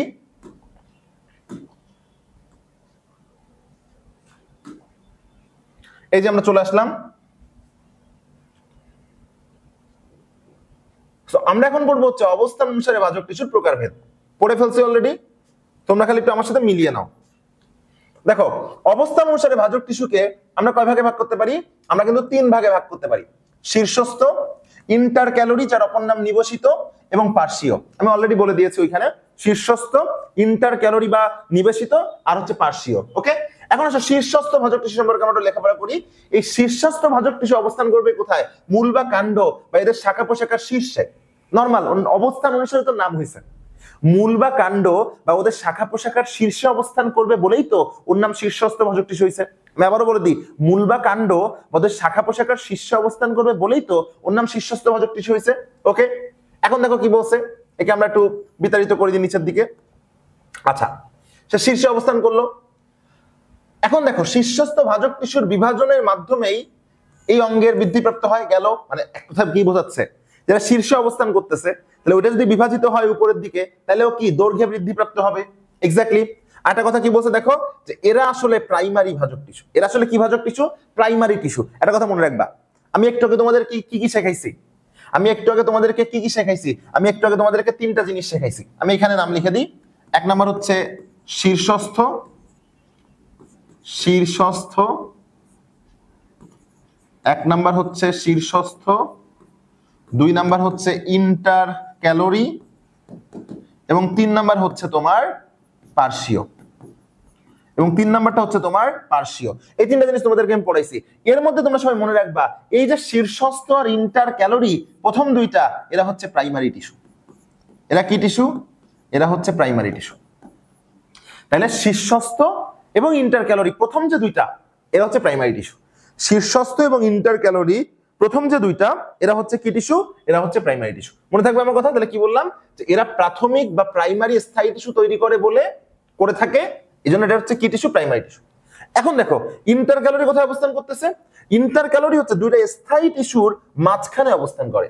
আজীবন মনে রাখবো আমরা, ইন্টার মানেই মধ্যবর্তী, ইন্টার মানেই মাঝে বা মধ্যবর্তী। তাহলে ইন্টার মানে যেহেতু মাঝে বা মধ্যবর্তী, তাহলে দুটো স্থায়ী টিস্যুর মাঝখানে অবস্থান করবে কোনটা? ইন্টার ক্যালোরি বা নিবেশিত। তাহলে যদি ইন্টার মানে মধ্যবর্তী বা মাঝে, তাহলে দুটো স্থায়ী টিস্যুর মাঝখানে অবস্থান করবে কোনটা? ইন্টার ক্যালোরি বা নিবেশিত। আর একটু আগেই বলছি এরা কি টিস্যু? এরা হচ্ছে প্রাইমারি টিস্যু। এরা কি টিস্যু বলো? এরা হচ্ছে প্রাইমারি টিস্যু। এখন তুমি দেখো এই অবস্থানটা খেয়াল করে দেখো, একদম মূল বা কাণ্ডের শীর্ষে, একদম মূল বা কাণ্ডের শীর্ষে যেটা অবস্থান করছে এরা হচ্ছে শীর্ষক ভাজক টিস্যু বা শীর্ষস্থ ভাজক টিস্যু। এরপরে খেয়াল করে দেখো তোমরা, যে এই ধরো কথার কথা একটা স্থায়ী টিস্যু, এই একটা স্থায়ী টিস্যু, এই একটা স্থায়ী টিস্যু, এই একটা স্থায়ী টিস্যু, তাই না বলো? এই একটা স্থায়ী টিস্যু, এই একটা স্থায়ী টিস্যু, এই দুইটা স্থায়ী টিস্যুর মাঝখানে কিন্তু অবস্থান করছে কোনটা? ইন্টার ক্যালোরি ভাজক টিস্যু। ইন্টার ক্যালোরি ভাজক টিস্যু। আর উদ্ভিদের দেখো পার্শ্ব বরাবর, এই পাশে একটা এই পাশে একটা, দুই পাশে অবস্থান করছে কোনটা? পার্শ্বীয় ভাজক টিস্যু। তাহলে উদ্ভিদের দুই পাশে অবস্থান করছে কোনটা? পার্শ্বীয় ভাজক টিস্যু। ক্লিয়ার? তাহলে আমি আবারও বলি, দুইটা স্থায়ী টিস্যুর মধ্যে যেটা অবস্থান করবে সেটা ইন্টার ক্যালোরি, একদম মূল বা কাণ্ডের শাখা প্রশাখার শীর্ষে অবস্থান করবে শীর্ষস্থ, এবং দুই পাশে অবস্থান করবে, দেখো এই যে দুই পাশে অবস্থান করছে এরা হচ্ছে পার্শ্বীয় ভাজক টিস্যু। তাহলে একটু বুদ্ধি করে বলো, যে এই পার্শ্বীয় ভাজক টিস্যু এইটার বৃদ্ধিপ্রাপ্ত হওয়ার কারণে উদ্ভিদ প্রস্থ বরাবর বৃদ্ধি পায় নাকি উদ্ভিদ দৈর্ঘ্য বরাবর বৃদ্ধি পায়? উত্তর হচ্ছে প্রস্থ বরাবর বৃদ্ধি পায়। আর এই শীর্ষস্থ ভাজক টিস্যুর বিভাজনের কারণে উদ্ভিদ কি বরাবর বৃদ্ধি পায়? দৈর্ঘ্য বরাবর বৃদ্ধি পায়। তাহলে একটা উদ্ভিদ লম্বায় বাড়ে শীর্ষস্থ ভাজক টিস্যু বিভাজনের কারণে, এবং একটা ভাজক টিস্যু প্রস্থ বরাবর বা মোটা হয় বা চওড়া হয় সেটা হচ্ছে পার্শ্বীয় ভাজক টিস্যু বিভাজনের কারণে। আর দুটো স্থায়ী টিস্যুর মাঝখানে কি থাকবে?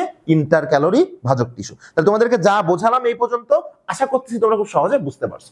এখন দেখো আমরা পড়বো কোষ বিভাজন অনুসারে, বা আমরা এখন কি অনুসারে পড়বো বলো? আমরা এখন পড়বো হচ্ছে কোষ বিভাজন অনুসারে। কোষ বিভাজন অনুসারে দেখো, চলে যাই, আমরা এখন পড়বো কোষ বিভাজন অনুসারে। সুন্দর, দেখো চলে আসলো। কি অনুসারে পড়বো? কোষ বিভাজন অনুসারে। ওকে, তাহলে আমরা এখন পড়বো হচ্ছে কোষ বিভাজন অনুসারে। আচ্ছা, তাহলে কতগুলা তলে বিভাজিত হয়, কতগুলো তলে বিভাজিত হয় তার উপর ভিত্তি করে এই ভাজক টিস্যু কিন্তু হচ্ছে তিন প্রকার। তাহলে চলো কোষ বিভাজন অনুসারে পড়ে আসি আমরা। তাহলে এখন আমরা পড়বো কোষ বিভাজন অনুসারে ভাজক টিস্যুর প্রকারভেদ। কোষ বিভাজন অনুসারে প্রথমেই বলেছিলাম ভাজক টিস্যুর প্রকারভেদ মানে যাই বলবো না কেন সেটা কয় প্রকার? সেটা তিন প্রকার। তাহলে কোষ বিভাজন অনুসারে কি কি নাম আছে? নামগুলো মনে রাখবা, মাস, প্লেট আর রিব। মাস, প্লেট এবং রিব মনে রাখা খুবই সহজ। তোমরা একটা সাবজেক্টের নাম শুনছো, মাস কমিউনিকেশন এন্ড জার্নালিজম। মাস মানে হচ্ছে অনেক, সব, ক্লিয়ার, গণযোগাযোগ। তাহলে মাস ভাজক টিস্যু, মাস নাম থেকে বুঝতে পারতেছো এরা সব তলে বিভাজিত হবে, এরা সব তলে, সব তলে, এই জন্য এটা মাস। ওকে, প্লেট, এটা প্লেটের কটা তল থাকে? এদিকে একটা তল, নিচে একটা তল, উপরে একটা তল। এটা প্লেটের দুইটা তল থাকে। তাহলে প্লেট ভাজক টিস্যু কয় তলে বিভাজিত হবে? দুই তলে। তাহলে বাকি থাকলো কয় তলে? এক তলে। তাহলে যদি সব তলে বিভাজিত হয় মাস ভাজক টিস্যু, দুই তলে প্লেটের দুইটা তল আছে প্লেট ভাজক টিস্যু, এবং এক তলে যদি বিভাজিত হয় তাহলে রিব ভাজক টিস্যু। তাহলে বিভাজন ক্ষমতা অনুসারেও ভাজক টিস্যু কিন্তু তিন প্রকার। এবার ফাইনালি আমরা পড়বো হচ্ছে কাজ অনুসারে ভাজক টিস্যু কয় প্রকার। কাজ অনুসারে, তাহলে এটা কিন্তু যে কোনো ছাগলেও পারবে। হ্যাঁ, আমরা সবাই কিন্তু উন্নত মানের ছাগল, এই ছাগল বললে তোমরা রাগ করবে না, কারণ আমি সবসময় স্টুডেন্টদেরকে ছাগল বলি, কারণ ছাগলের অনেক গুণাবলী রয়েছে।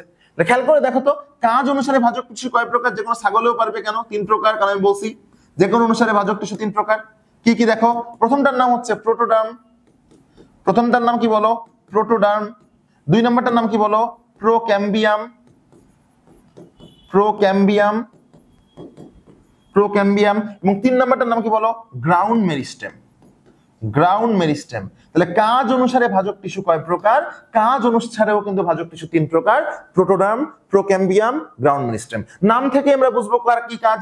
প্রোটোডার্ম, নামের মধ্যে ডার্ম আছে, তোমরা সবাই জানো ডার্ম মানে ত্বক, ডার্ম মানে ত্বক, ত্বক বিশেষজ্ঞ ডার্মাটোলজিস্ট, ত্বক নিয়ে লেখাপড়া ডার্মাটোলজি।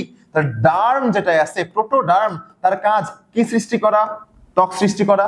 দেখো প্রোক্যাম্বিয়াম, তাহলে প্রোক্যাম্বিয়াম তার কাজ কি সৃষ্টি করা, ক্যাম্বিয়াম সৃষ্টি করা। সাথে দুইটা জিনিস, জাইলেম আর ফ্লোয়েম। তাহলে প্রোক্যাম্বিয়াম সে কি সৃষ্টি করবে, ক্যাম্বিয়াম সৃষ্টি করবে, সাথে কি সৃষ্টি করবে, জাইলেম আর ফ্লোয়েম। আর গ্রাউন্ড মেরিস্টেম কিন্তু সে ভিত্তি দিবে একদম, মানে আমাকে এটা গ্রাউন্ড ফ্লোর কি করে, বাড়ির ভিত্তি দেয় না, তাহলে পুরোটার ভিত্তি দিবে কে, ভিত্তি দিবে হচ্ছে গ্রাউন্ড মেরিস্টেম। তাহলে এই আমরা যা যা পড়ে ফেললাম সব ছিল হচ্ছে ভাজক টিস্যুর কাজ, ভাজক টিস্যুর প্রকারভেদ। 4টা অনুসারে আমরা পড়ছি, উৎপত্তি অনুসারে 3 প্রকার, প্রারম্ভিক প্রাইমারি সেকেন্ডারি, অবস্থান অনুসারে 3 প্রকার, শীর্ষে অবস্থান করলে শীর্ষস্থ, দুইটার মাঝখানে, দুইটা স্থায়ী টিস্যুর মাঝখানে অবস্থান করলে ইন্টারক্যালোরি, পাশে অবস্থান করলে পার্শ্বীয়। কাজ অনুসারে 3 প্রকার, ত্বক সৃষ্টি করলে প্রোটোডার্ম, ক্যাম্বিয়াম জাইলেম ফ্লোয়েম সৃষ্টি করলে প্রোক্যাম্বিয়াম, ভিত্তি দিলে গ্রাউন্ড মেরিস্টেম। এবং কোষ বিভাজন অনুসারে 3 প্রকার, সব তলে বিভাজিত হলে মাস, 2 তলে বিভাজিত হলে প্লেট, 1 তলে বিভাজিত হলে রিব। তাহলে আশা করছি তোমরা সবাই অত্যন্ত সহজভাবে সুন্দরভাবে এই যে ভাজক টিস্যুর প্রকারভেদটা বুঝতে পারছো।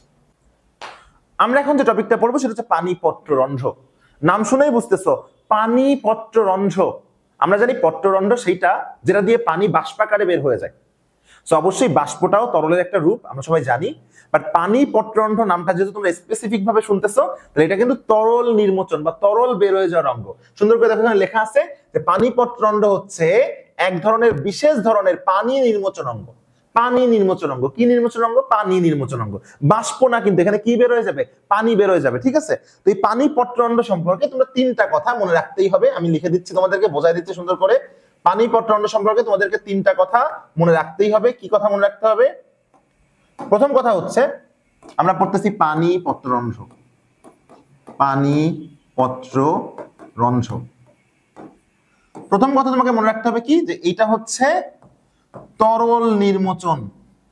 আমি আরো সুন্দর করে একদম পানি লিখি, যে পানি নির্মোচন অঙ্গ, পানি নির্মোচন মানে বের করে দেওয়া অঙ্গ। এই পানিপত্ররন্ধ্রের অপর নাম হচ্ছে হাইডাথোড। খুবই ইম্পর্টেন্ট, পানিপত্ররন্ধ্রের অপর নাম হাইডাথোড, খুবই ইম্পর্টেন্ট, পরীক্ষা কিন্তু আসবে ইনশাল্লাহ। পানিপত্ররন্ধ্রের অপর নাম হাইডাথোড, খুবই ইম্পর্টেন্ট। আরেকটা কথা, এই পানিপত্ররন্ধ্র দিয়ে যে প্রক্রিয়ায় পানি বের হয়ে যায়, পানিপত্ররন্ধ্র দিয়ে যে প্রক্রিয়ায় পানি বের হয়ে যায়, এই প্রক্রিয়ার নাম কি? আমি সহজে বলে দিই, দেখো আমি এভাবে মনে রাখতাম যে প্রক্রিয়া মানে কি, দুইটা জিনিস মানে প্রক্রিয়া, সবাই মনে রাখবা। নামের শেষে কিন্তু সন বা সিস থাকলে প্রক্রিয়া বোঝায়, সন বা সিস থাকলে প্রক্রিয়া বোঝায়। হ্যাঁ, তাহলে যেহেতু এখানে প্রক্রিয়া বোঝাইছে, তাহলে অবশ্যই সন থাকবে। আর আমি এভাবে মনে রাখতাম, গা দিয়ে পানি বের হয় না, তাহলে গাটেশন। এই গা দিয়ে পানি বের হয় না, তাহলে গাটেশন। তাহলে 2টা কথা মনে রাখতে হবে, হাইডাথোড এবং গাটেশন। হাইডাথোড কি জিনিস? হাইডাথোড হচ্ছে পানিপত্ররন্ধ্রের অপর নাম। হাইডাথোড হচ্ছে পানিপত্ররন্ধ্রের অপর নাম। আর পানিপত্ররন্ধ্র দিয়ে যে প্রক্রিয়ায় পানি বের হয়ে যায়, ওই প্রক্রিয়া আমাদের নামের সাথে সন বা সিস থাকলে প্রক্রিয়া হয়, তাহলে ওই প্রক্রিয়ার নাম হচ্ছে গাটেশন। আমি আবারও বলতেছি, পানিপত্ররন্ধ্র বিশেষ এক ধরনের পানি নির্মোচন অঙ্গ, এর অপর নাম হচ্ছে হাইডাথোড, এবং যে প্রক্রিয়ায় হাইডাথোড দিয়ে পানি বের হয়ে যায় তাকে বলা হয় কি, গাটেশন। আর সবথেকে মোস্ট ইম্পর্টেন্ট পার্ট এই পানিপত্ররন্ধ্রের যেটা, সেটা হচ্ছে এই পানিপত্ররন্ধ্রের উদাহরণ কোন কোন উদ্ভিদে কিন্তু এই পানিপত্ররন্ধ্র দেখা যায়, কোন কোন উদ্ভিদে কিন্তু এই পানিপত্ররন্ধ্র দেখা যায়। মনে রাখবো কিভাবে? মনে রাখার টেকনিক হচ্ছে, আমরা বলি না প্রি ঘটক, তুই হিন্দি ভাষায় বলার ট্রাই করলে কি হবে, প্রিঘাটক। হ্যাঁ, প্রিঘাটক মানে কি, বিয়ের আগে আমরা জানি ঘটক বিয়ের সময় হেল্প করে, তাহলে বিয়ের আগে অনেকে দেখবা ঘটকালি করে, ওরা কি ঘটক, প্রিঘটক। প্রিঘটক না বলে কি বলবো, প্রিঘাটক। কি ঘাটক? প্রিঘাটক। এই প্রি দিয়ে মনে রাখবা প্রিমুলা, এই প্রি দিয়ে যে উদ্ভিদ তার নাম কি, প্রিমুলা, ঘা দিয়ে যে উদ্ভিদ তার নাম হচ্ছে ঘাস, ট দিয়ে যে উদ্ভিদ তার নাম হচ্ছে টমেটো, ট দিয়ে যে উদ্ভিদ তার নাম হচ্ছে টমেটো, এবং ক দিয়ে যে উদ্ভিদ তার নাম হচ্ছে কচু। তাহলে পানিপত্রাণ্ড দেখা যায় যে কয়টা উদ্ভিদে, পানিপত্রাণ্ড দেখা যায় যে কয়টা উদ্ভিদে, সেটা মনে রাখার টেকনিক হচ্ছে প্রিঘাতক। প্রিতে প্রিমোলা, ঘাস, টমেটো, কচু, প্রিমোলা, ঘাস, টমেটো, কচু। তাহলে এইগুলো তোমাকে অবশ্যই মনে রাখতে হবে পানিপত্রাণ্ড সম্পর্কে। ওর অপর নাম কি, কোন প্রক্রিয়া বের হয়, কি কি উদ্ভিদ ওর উদাহরণ। তাহলে আশা করছি তোমরা এটা বুঝতে পেরেছো। তো এখন আমরা টিস্যু ও টিস্যুতন্ত্র অধ্যায়ের দুইটা টপিক নিয়ে আলোচনা করব। প্রথম টপিকটা হচ্ছে পত্ররন্ধ্র এবং দ্বিতীয় টপিকটা হচ্ছে পানিপত্ররন্ধ্র। তাহলে আমি আবারও বলতেছি, প্রথম টপিকটা হচ্ছে পত্ররন্ধ্র এবং দ্বিতীয় টপিকটা হচ্ছে পানিপত্ররন্ধ্র। পত্ররন্ধ্র সম্পর্কে আমরা নবম অধ্যায়ে ডিটেলস আলোচনা করব। এই অধ্যায়ে হালকা পাতলা একটু কথা বলা আছে, তাও তোমরা সবাই জানো। পত্ররন্ধ্র হচ্ছে পাতার উপরে অবস্থিত রন্ধ্র বা ছিদ্র, যেটা দিয়ে উদ্ভিদ তার গুরুত্বপূর্ণ যেসব জৈব রাসায়নিক ক্রিয়াকলাপ আছে, তার যে শারীরবৃত্তীয় ক্রিয়াকলাপ আছে, এগুলা সম্পন্ন করে। যেমন উদ্ভিদ তার অতিরিক্ত পানি বাষ্পাকারে বের করে দেয় এই পত্ররন্ধ্রের মাধ্যমেই। তো এই পত্ররন্ধ্র দিয়ে কিন্তু উদ্ভিদ তার অতিরিক্ত পানি বাষ্পাকারে বের করে দিতে, অর্থাৎ প্রশোধন ঘটাতে সাহায্য করে। এমনকি সালোক সংশ্লেষণ এবং শ্বসনেও কিন্তু এই পত্ররন্ধ্রের বিশেষ ভূমিকা রয়েছে। তো এই পত্ররন্ধ্র নিয়ে আমরা ডিটেলস লেখাপড়া ওই অধ্যায় করবো। এখানে শুধু এতটুকু মনে রাখবো যে এই পত্ররন্ধ্রের চারপাশে, তোমরা খেয়াল করে দেখো, আমি তোমাদেরকে যদি বলি যে পত্ররন্ধ্রের চারপাশে কিন্তু কিছু কি রয়েছে, ঠিক আছে বাবা? ওকে, দেখো পত্ররন্ধ্রের রক্ষী কোষের চারদিকে অবস্থিত কিছু সাবসিডিয়ারি কোষ। এই সাব মানে কি? সহকারী। সাব মানে কি? সহকারী। তাহলে রক্ষী কোষের চারদিকে অবস্থিত কিছু সাবসিডিয়ারি কোষ বা সহকারী কোষের সংখ্যা ও অবস্থানের উপর ভিত্তি করে পত্ররন্ধ্র কয়েক প্রকার হয়ে থাকে। আমি আবার বলতেছি, আমরা সবাই জানি পত্ররন্ধ্রের দুপাশে দুটো রক্ষী কোষ থাকে। আমরা সবাই জানি পত্ররন্ধ্রের দুপাশে দুটো কি কোষ থাকে? আমরা সবাই জানি পত্ররন্ধ্রের দুপাশে দুটো রক্ষী কোষ থাকে। এবং সেই রক্ষী কোষ এর চারপাশে রয়েছে কিছু সহকারী কোষ, যেটাকে আমরা বায়োলজিতে বলি সাবসিডিয়ারি সেল। এর অবস্থানের উপর ভিত্তি করে, সংখ্যার উপর ভিত্তি করে পত্ররন্ধ্রকে আমরা বেশ কয়েকটা ভাগে ভাগ করতে পারি। তোমরা এখানে নামগুলো দেখতে পাচ্তেছো, এখানে ডায়াসাইটিক, প্যারাসাইটিক, বিভিন্ন রকম সাইটিক ফাইটিক লেখা আছে। তো আমি তোমাদেরকে একটু সহজে কিভাবে মনে রাখবা সেই জিনিসটা শিখিয়ে দিই। তাহলে দেখো কি কি বলছে, কি কি আছে। ডায়াসাইটিক, প্যারাসাইটিক, অ্যানিসোসাইটিক, টেট্রাসাইটিক, অ্যাক্টিনোসাইটিক আর অ্যানোমোসাইটিক। তো এইগুলা আসলে কি, এগুলো আগামাথা কি, এগুলো আমরা এখন তোমাদেরকে বোঝাবো। তাহলে একটু আগে তোমাদেরকে আমি বললাম খুব সহজে, কি বললাম একটু আগে তোমাদেরকে, যে পত্ররন্ধ্রের চারপাশে অবস্থিত, পত্ররন্ধ্রের, আমি লিখে দিই লাইনটা একটু, পত্ররন্ধ্রের চারপাশে অবস্থিত, চারপাশে সাবসিডিয়ারি কোষ, সাবসিডিয়ারি বা সহকারী কোষের সংখ্যার উপর ভিত্তি করে, সংখ্যার বা অবস্থানের উপর ভিত্তি করে, অবস্থানের উপর ভিত্তি করে আমরা পত্ররন্ধ্রকে বিভিন্ন ভাগে ভাগ করতে পারবো। নামগুলা কি কি লিখে দিই দেখো। তো প্রথম নাম লিখলাম ডায়াসাইটিক, ডায়াসাইটিক। এরপর ধরো দিলাম প্যারাসাইটিক, প্যারাসাইটিক। এরপর ধরো আমি দিলাম অ্যানিসোসাইটিক, অ্যানিসোসাইটিক। এরপর দিলাম কি টেট্রাসাইটিক, টেট্রাসাইটিক। তারপর দিলাম ধরো অ্যাক্টিনোসাইটিক, অ্যাক্টিনোসাইটিক। এন্ড ফাইনালি ধরো দিলাম অ্যানোমোসাইটিক। ফাইনালি আমরা কি দিলাম 6 নম্বরে? অ্যানোমোসাইটিক, অ্যানোমোসাইটিক। তাহলে আমাদেরকে জানতে হবে, এই দেখো এই প্রত্যেকটা নামের শেষে রয়েছে সাইটিক কথাটা। কি কথাটা রয়েছে দেখো? সাইটিক কথাটা রয়েছে। তাহলে আমরা কিসের অবস্থানের উপর বা কিসের সংখ্যার উপর ভিত্তি করে বলতেছি? সহকারী কোষের না? কোষ মানে কি বলে? সাইট, সাইট থেকে আসছে সাইটিক। তাহলে পত্ররন্ধ্রের চারপাশে অবস্থিত সাবসিডিয়ারি সেল বা সহকারী কোষের সংখ্যার উপর ভিত্তি করে, কোষ বলছি না, কোষ মানে সাইট, তাহলে এই জন্য প্রত্যেকটা নামের সাথে দেখো আসে সাইটিক। তাহলে মূল কথা আসলে কি? এই যে ডায়া, প্যারা, অ্যানিসো, টেট্রা, অ্যাক্টিনো, অ্যানোমো, এটা দিয়ে মনে রাখতে হবে যে কয়টা সংখ্যা রয়েছে বা তার অবস্থানটা আসলে কেমন, কয়টা সংখ্যা রয়েছে বা তার অবস্থানটা আসলে কেমন। খেয়াল করে দেখো, এই যে শুরুতেই দেখো রয়েছে ডাই, কি রয়েছে বলো? ডাই। ডাই মানে কি বলো? ডাই মানে 2। ডাই মানে কি? ডাই মানে 2। তাহলে বলো তো ডায়াসাইটিকে সহকারী কোষের বা সাবসিডিয়ারি সেলের সংখ্যা কয়টা? 2টা। এখন দেখো প্যারা, এই প্যারা কথাটা আসছে প্যারালাল থেকে। প্যারালাল মানে সমান্তরাল। এই প্যারালাল মানে কি বলো? সমান্তরাল। সমান্তরাল দিতে গেলেও কিন্তু আমাদের 2টা কোষ লাগে। দুইটা লাগে না, দুইটা রেখা লাগে না? তাহলে এইখানেও কিন্তু প্যারাসাইটিকেও কিন্তু দুইটা। তাহলে মনে রাখবো আমরা ডায়াসাইটিকে দুইটা বাট সমকোণে, দুইটা মানে কি সমকোণে যদি থাকে, সমকোণে মানে কি লম্বভাবে, ধরো এই একটা আছে এই একটা আছে লম্ব, তাহলে দুইটা কোষ বাট লম্বভাবে আছে, ওটা হচ্ছে ডায়াসাইটিক। দুইটা কোষ বাট প্যারালালি আছে, সমান্তরালে আছে, তাহলে ওইটা হচ্ছে কি সাইটিক? ওইটা হচ্ছে তোমার প্যারাসাইটিক। তাহলে দুইটা লম্ব ডায়াসাইটিক, দুইটা সমান্তরাল প্যারাসাইটিক। এবার দেখো টেট্রা, এই টেট্রা মানে কি? সবাই জানো টেট্রা মানে চারটা, তাহলে সহকারী কোষ বা সাবসিডিয়ারি কোষের সংখ্যা যদি চারটা হয় টেট্রাসাইটিক। এখন 2 আর 4 এর মাঝখানে কত? 3, তাহলে এর মাঝখানে আছে অ্যানিসোসাইটিক, তাহলে ওর সহকারী কোষের সংখ্যা কয়টা? 3টা। এরপর দেখো অ্যাক্টিনোসাইটিক, এই অ্যাক্টিনোসাইটিকের কোনো সংখ্যা মনে রাখবা না, মনে রাখবা লম্বা সারিতে পরিবেষ্টিত থাকে, খালি এই কথাটা মনে রাখবো, লম্বা সারিতে পরিবেষ্টিত, লম্বা সারিতে পরিবেষ্টিত যদি থাকে তাহলে সেটা অ্যাক্টিনোসাইটিক। এবার দেখো অ্যানোমোসাইটিক, তোমরা সবাই জানো জীববিজ্ঞানে কোনো শব্দের শুরুতে এ থাকা মানেই কিন্তু না বা নাই। আবার দেখো নামের মধ্যে বলছে নো, নো মানে কি? না, তাহলে এর কিন্তু কোনো কি নাই, এর কিন্তু কোনো সহকারী কোষ নাই। তাহলে আমরা সহকারী কোষের সংখ্যার উপর ভিত্তি করে দেখলাম পত্ররন্ধ্রকে আমরা যে কটা ভাগে ভাগ করতে পারি, ডায়াসাইটিক, প্যারাসাইটিক, অ্যানিসোসাইটিক, টেট্রাসাইটিক, অ্যাক্টিনোসাইটিক, অ্যানোমোসাইটিক। ডায়া 2, লম্ব বরাবর যদি থাকে দুইটা লম্ব ডায়াসাইটিক, দুইটা প্যারালাল প্যারাসাইটিক, 3টা অ্যানিসোসাইটিক, টেট্রা মানে 4, টেট্রাসাইটিক 4টা কোষ, অ্যাক্টিনো লম্বা লম্বা সারিতে অবস্থিত, আর না নো না অ্যানোমোসাইটিক কোনো সহকারী কোষ নাই। তাহলে এই ছিল হচ্ছে পত্ররন্ধ্রের চারপাশে সহকারী কোষের সংখ্যার উপর ভিত্তি করে পত্ররন্ধ্রের প্রকারভেদ। তো আমরা এখন পড়বো হচ্ছে এই অধ্যায়ের সবথেকে গুরুত্বপূর্ণ আরেকটা টপিক। এই অধ্যায়ে তোমার 3টা সিকিউ পড়লে তোমার ইন্টারমিডিয়েট সিকিউরড আলহামদুলিল্লাহ ইনশাআল্লাহ। একটা হচ্ছে একবীজপত্রীর মূলের প্রস্থচ্ছেদ, একবীজপত্রীর কাণ্ডর প্রস্থচ্ছেদ, যেটা আমরা আগের ক্লাসে তোমাদেরকে পড়িয়েছি, মূল ও কাণ্ডের পার্থক্য কিভাবে মনে রাখবা, তো বৈশিষ্ট্য কিভাবে মনে রাখবা, চিত্রটা একটু প্র্যাকটিস করে নিবা। যেহেতু এখন শেষ সময় তোমাদের একটু কম, এখন আমি ডিটেলসে আজকে একে একে দেখাতে পারতেছি না, তোমাদেরকে মূল জিনিসটা আসলে বোঝাই দিচ্ছি।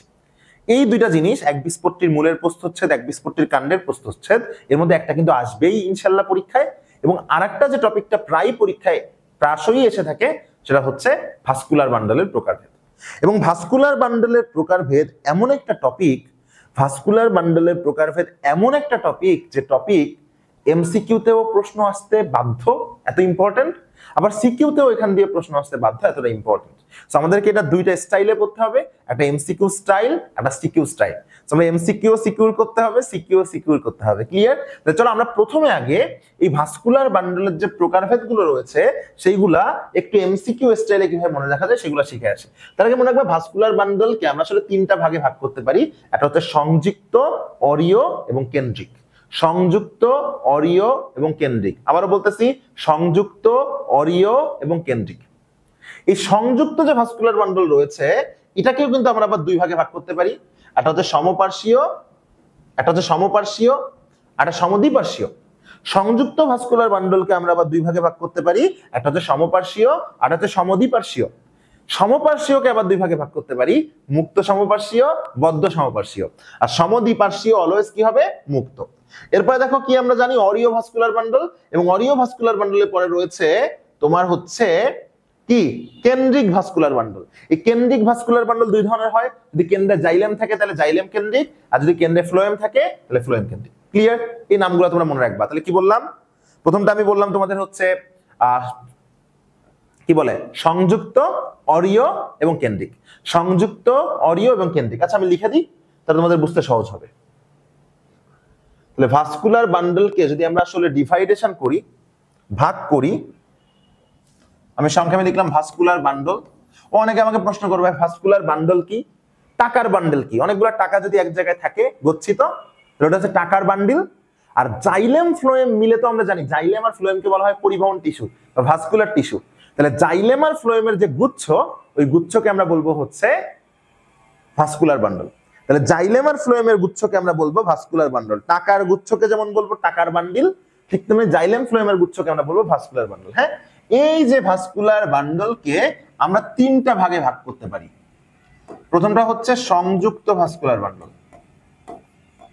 সংযুক্ত ভাস্কুলার বান্ডল। তারপরটা হচ্ছে অরিওভাস্কুলার বান্ডল, অরিওভাস্কুলার বান্ডল, এবং তারপরটা হচ্ছে তোমার কেন্দ্রিক ভাস্কুলার বান্ডল। সংযুক্ত, অরিও এবং কেন্দ্রিক। সংযুক্ত, অরিও এবং কেন্দ্রিক। তাহলে আমরা কয় ভাগে ভাগ করলাম? 3 ভাগে, সংযুক্ত, অরিও এবং কেন্দ্রিক। এখন দেখো এই সংযুক্ত ভাস্কুলার বান্ডল আবার 2 প্রকার হয়। একটা হচ্ছে সমপার্শ্বীয় আর একটা সমদ্বিপার্শ্বীয়। একটা সমপার্শ্বীয় আর একটা হচ্ছে সমদ্বিপার্শ্বীয়। একটা হচ্ছে সমপার্শ্বীয় আর একটা কি সমদ্বিপার্শ্বীয়। এখন তোমাদের একটু খেয়াল করে দেখো, তাহলে বুঝতে সহজ হবে। সমপার্শ্বীয় কি জিনিস? ধরো এইটা হচ্ছে একটা ভাস্কুলার বান্ডল। এই ভাস্কুলার বান্ডলে ধরো এখানে আছে জাইলেম এবং এখানে আছে ফ্লোয়েম। আমরা জাইলেমকে জে এবং ফ্লোয়েমকে ধরো এফ দ্বারাই ধরলাম। তাহলে এখানে আছে জাইলেম, এখানে আছে ফ্লোয়েম। খেয়াল করে দেখো তো, জাইলেমও ঠিক যেটুকু জায়গায় আছে ফ্লোয়েমও সেমটুকু জায়গা নিয়ে আসে না? তাহলে দুই সাইডে সমান ভাবে আছে, তাহলে এটা সমপার্শ্বীয়। একইভাবে আমরা কি সমপার্শ্বীয় আরেকটা জিনিস দেখাইতে পারি, সেটা কি জিনিস বলো? তো সেম জিনিস আমি দিলাম, এই সাইডে দিলাম ফ্লোয়েম, এই সাইডে দিলাম জাইলেম, বাট কোনো চেঞ্জই হয় নাই। দুই সাইডে কিন্তু কি অবস্থায় আছে? সমভাবে আছে, জন্য এটা সমপার্শ্বীয়। সমপার্শ্বীয়, সমপার্শ্বীয়। তো সমদ্বিপার্শ্বীয় কি জিনিস? সমদ্বিপার্শ্বীয় হবে তখন যখন ধর দুই পাশে সমান থাকবে। ধরো এই পাশে আছে জাইলেম, ঠিক সমান অপর পাশে আছে জাইলেম, মাঝখানে আছে ফ্লোয়েম। তাহলে দুই পাশে সমান রয়েছে, সমদ্বিপার্শ্বীয়। সেম চিত্র যদি আমি একটু উল্টা ভাবে দেওয়ার চেষ্টা করি, খেয়াল করে দেখো তো কি হবে। তাহলে আমরা কি করব? ধরো দুই সাইডে সমান জায়গায় দিয়ে দিলাম আমরা ফ্লোয়েম, আর মাঝখানে ধরো দিয়ে দিলাম জাইলেম। তাহলে এটা হয়ে গেল সমদ্বিপার্শ্বীয়। তাহলে আশা করতেছি তোমরা সমপার্শ্বীয় এবং সমদ্বিপার্শ্বীয় কি বুঝতে পারছো। এখন দেখো এই সমপার্শ্বীয় এবং সমদ্বিপার্শ্বীয়, এই সমপার্শ্বীয়কে আবার 2 ভাগে ভাগ করা যায়। কিভাবে 2 ভাগে ভাগ করা যায়? আমরা সবাই জানি এই জাইলেম এবং ফ্লোয়েম, তাহলে এখানে আছে জাইলেম এবং এখানে আছে ফ্লোয়েম। এই জাইলেম এবং ফ্লোয়েমের মাঝখানে যদি অবস্থান করে ক্যাম্বিয়াম, যদি মাঝখানে যদি অবস্থান করে ক্যাম্বিয়াম, খেয়াল করে দেখো তো, জাইলেম এবং ফ্লোয়েম কিন্তু স্থায়ী টিস্যু, ওরা চাইলেও বিভাজিত হতে পারবে না। জাইলেম এবং ফ্লোয়েম কিন্তু স্থায়ী টিস্যু, ওরা চাইলেও বিভাজিত হতে পারবে না। কিন্তু ওদের মাঝখানে যদি ক্যাম্বিয়াম থাকে, ওই ক্যাম্বিয়াম কিন্তু বিভাজিত হতে পারবে, তাই না? ক্যাম্বিয়াম থাকলে সে কি মুক্তভাবে বিভাজিত হতে পারবে না? তাহলে যদি জাইলেম এবং ফ্লোয়েমের মাঝখানে ক্যাম্বিয়ামটা অবস্থান করে, তখন ওই সমপার্শ্বীয়টা হয়ে যাবে মুক্ত সমপার্শ্বীয়। মুক্ত সমপার্শ্বীয়। তাহলে আমরা সবাই জানি জাইলেম আর ফ্লোয়েম হচ্ছে স্থায়ী টিস্যু, ওরা বিভাজিত হতে পারে না। বাট জাইলেম আর ফ্লোয়েমের মাঝখানে যদি ক্যাম্বিয়াম থাকে, এই ক্যাম্বিয়াম কিন্তু বিভাজিত হতে পারে। তাহলে ক্যাম্বিয়ামটা বাড়বে, দুই সাইডে বেড়ে যাবে ক্যাম্বিয়ামের কারণে, ওটা হয়ে যাবে মুক্ত সমপার্শ্বীয়। আর সেম জিনিস যদি আমি তোমাদেরকে বলি, যে জাইলেম আর ফ্লোয়েম কিন্তু আছে, এখানে জাইলেম এখানে ফ্লোয়েম সমপার্শ্বীয়, বাট এদের মাঝখানে কোনো কি নাই? মাঝখানে কোনো ক্যাম্বিয়াম কিন্তু নাই। তাহলে ওরা বিভাজিত হতে পারতেছে না, তখন তার নাম আমরা কি দিব? বদ্ধ সমপার্শ্বীয়। বদ্ধ সমপার্শ্বীয়। হ্যাঁ, তাহলে সমপার্শ্বীয় ভাস্কুলার বান্ডল আবার 2 প্রকার হতে পারে। সমপার্শ্বীয় ভাস্কুলার বান্ডল আবার 2 প্রকার হতে পারে, একটা মুক্ত সমপার্শ্বীয় এবং আরেকটা হচ্ছে বদ্ধ সমপার্শ্বীয়। যদি দুইজনের মাঝখানে ক্যাম্বিয়াম থাকে তাহলে মুক্ত সমপার্শ্বীয়, আর দুইজনের মাঝখানে যদি ক্যাম্বিয়াম না থাকে তাহলে সেটা হয়ে যাবে বদ্ধ সমপার্শ্বীয়। বুঝতে পারছো তোমরা? এখন তোমরা অনেকে প্রশ্ন করতে পারো, ভাইয়া সমদ্বিপার্শ্বীয় কি মুক্ত হবে নাকি বদ্ধ হবে? মজার কথা হচ্ছে সমদ্বিপার্শ্বীয় এর মাঝখানে অলওয়েজ ক্যাম্বিয়াম থাকবে। সমদ্বিপার্শ্বীয় এর মাঝখানে অলওয়েজ ক্যাম্বিয়াম থাকবে, অলওয়েজ ক্যাম্বিয়াম থাকবে। তাহলে অলওয়েজ ক্যাম্বিয়াম থাকা মানে কি? সমদ্বিপার্শ্বীয় অলওয়েজ হবে মুক্ত, সমদ্বিপার্শ্বীয় অলওয়েজ হবে মুক্ত। তাহলে ওর কিন্তু আমার আর আলাদা করে কি মনে রাখার দরকার নাই, ওর কিন্তু আলাদা করে আমার মুক্ত না বদ্ধ মনে রাখার দরকার নাই। সমদ্বিপার্শ্বীয়তে অলওয়েজ ক্যাম্বিয়াম থাকবে, তাহলে ওরা হবে হচ্ছে মুক্ত। হ্যাঁ, তো এখন আমরা যে ভাস্কুলার বান্ডলটা পড়বো সেটা হচ্ছে কেন্দ্রিক ভাস্কুলার বান্ডল। তো কেন্দ্রিক ভাস্কুলার বান্ডল কয় প্রকার হয়? কেন্দ্রিক ভাস্কুলার বান্ডল কিন্তু 2 প্রকার হয়। কেন্দ্রিক ভাস্কুলার বান্ডল কিন্তু আসলে 2 প্রকার হয়। হ্যাঁ, একটা হচ্ছে হয় জাইলেম কেন্দ্রিক ভাস্কুলার বান্ডল, একটা হচ্ছে জাইলেম কেন্দ্রিক ভাস্কুলার বান্ডল, এবং অপরটা হচ্ছে ফ্লোয়েম কেন্দ্রিক ভাস্কুলার বান্ডল। তাহলে একটা হচ্ছে জাইলেম কেন্দ্রিক ভাস্কুলার বান্ডল আর একটা হচ্ছে ফ্লোয়েম কেন্দ্রিক ভাস্কুলার বান্ডল। মনে রাখা খুবই সহজ। খেয়াল করে দেখো তো, ধরো কথার কথা আমি এরকম একটা চিত্র আঁকলাম, আঁকার পরে এই কেন্দ্রে আমি দিয়ে দিলাম হচ্ছে জাইলেম, তাহলে তার চারিপাশে কি থাকবে? ফ্লোয়েম। তাহলে জাইলেম যেহেতু কেন্দ্রে আছে, তাহলে এই ধরনের ভাস্কুলার বান্ডলকে আমরা বলবো জাইলেম কেন্দ্রিক ভাস্কুলার বান্ডল। আর এখানে খেয়াল করে দেখো, আমরা যদি সেম চিত্রটা আমরা যদি এইভাবে করে দেই, ধরো মাঝখানে আছে হচ্ছে ফ্লোয়েম এবং চারিদিকে দিয়ে দিলাম আমরা জাইলেম, তাহলে এটা কি কেন্দ্রিক? ফ্লোয়েম কেন্দ্রিক ভাস্কুলার বান্ডল। তাহলে কেন্দ্রিক ভাস্কুলার বান্ডলকে আমরা আবার 2 ভাগে ভাগ করতে পারি। কেন্দ্রিক ভাস্কুলার বান্ডলকে আমরা আবার 2 ভাগে ভাগ করতে পারি। একটা হচ্ছে জাইলেম কেন্দ্রিক ভাস্কুলার বান্ডল, একটা ফ্লোয়েম কেন্দ্রিক ভাস্কুলার বান্ডল। জাইলেম কেন্দ্রে থাকলে জাইলেম কেন্দ্রিক, ফ্লোয়েম কেন্দ্রে থাকলে হচ্ছে ফ্লোয়েম কেন্দ্রিক। তাহলে ভাস্কুলার বান্ডলের প্রকারভেদের রিটেন অংশটা আমরা পড়ে ফেললাম। এখন আমাদের পড়তে হবে আসলে এমসিকিউ কিভাবে মনে রাখবো, কিভাবে এই যতগুলা বললাম মুক্ত সমপার্শ্বীয়, বদ্ধ সমপার্শ্বীয়, সমদ্বিপার্শ্বীয়, অরিয়, তারপরে তোমার জাইলেম কেন্দ্রিক, ফ্লোয়েম কেন্দ্রিক, সবগুলোর উদাহরণ পরীক্ষায় আসবে। সবগুলোর উদাহরণ কিন্তু পরীক্ষায় আসবে ইনশাআল্লাহ। এই সবগুলোর উদাহরণ আমরা কিভাবে মনে রাখতে পারি সেটা কিন্তু আমরা এখন দেখবো, সবগুলো উদাহরণ। তাহলে আমরা ভাস্কুলার বান্ডলের প্রকারভেদ, ভাস্কুলার বান্ডলের প্রকারভেদ এইটা যদি এমসিকিউ তে আসে তাহলে আমরা কিভাবে পড়বো সেটা আমরা এখন দেখবো। তাহলে ভাস্কুলার বান্ডলের প্রকারভেদ যদি এমসিকিউ তে আসে তাহলে যেটা হবে সেটা আমরা দেখবো। ক্লিয়ার? তাহলে ভাস্কুলার বান্ডলের প্রকারভেদ এমসিকিউ তে আসলে আমরা কিভাবে পড়বো সেটা আমরা দেখবো।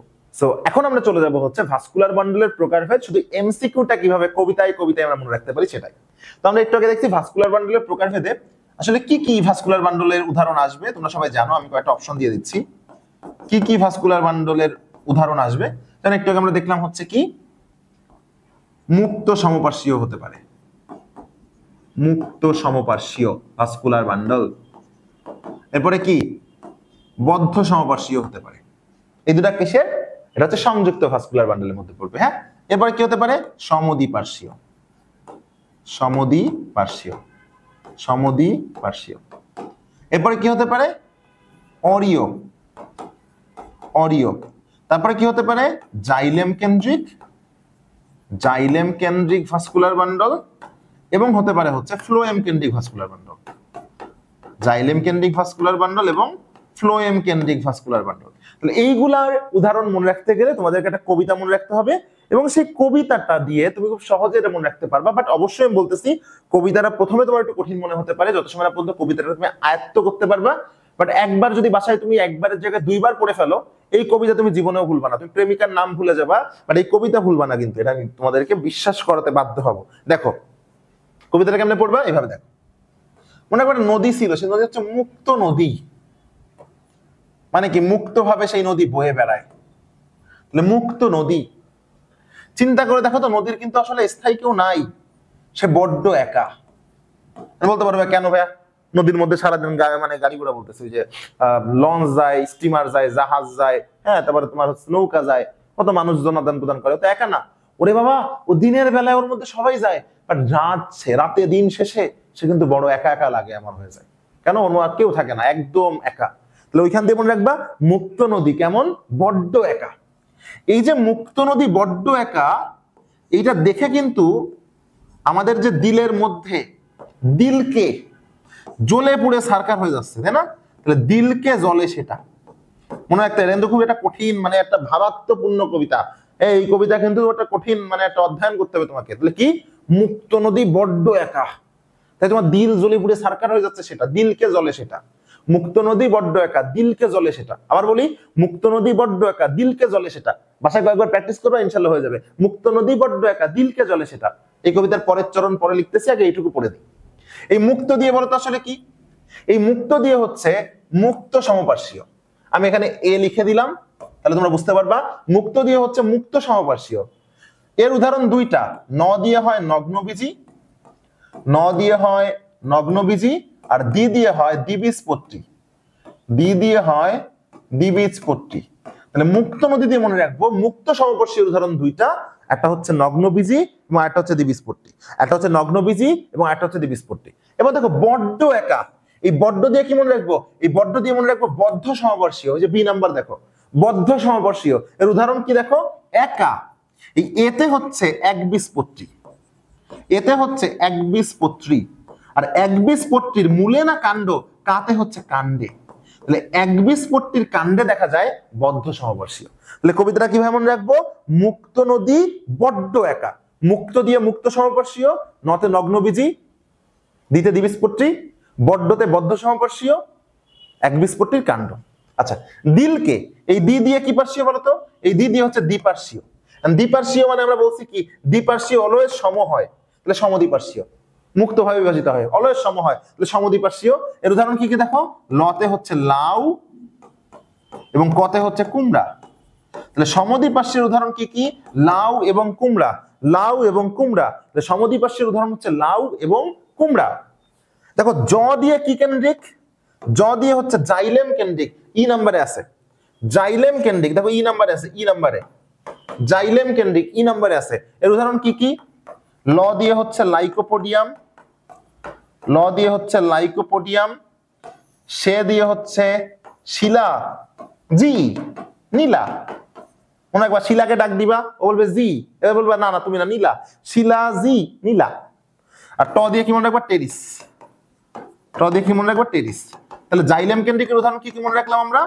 জলে সেটা লাইকোপোডিয়াম, সিলাজিনেলা, টেরিস, লাইকোপোডিয়াম, সিলাজিনেলা, টেরিস।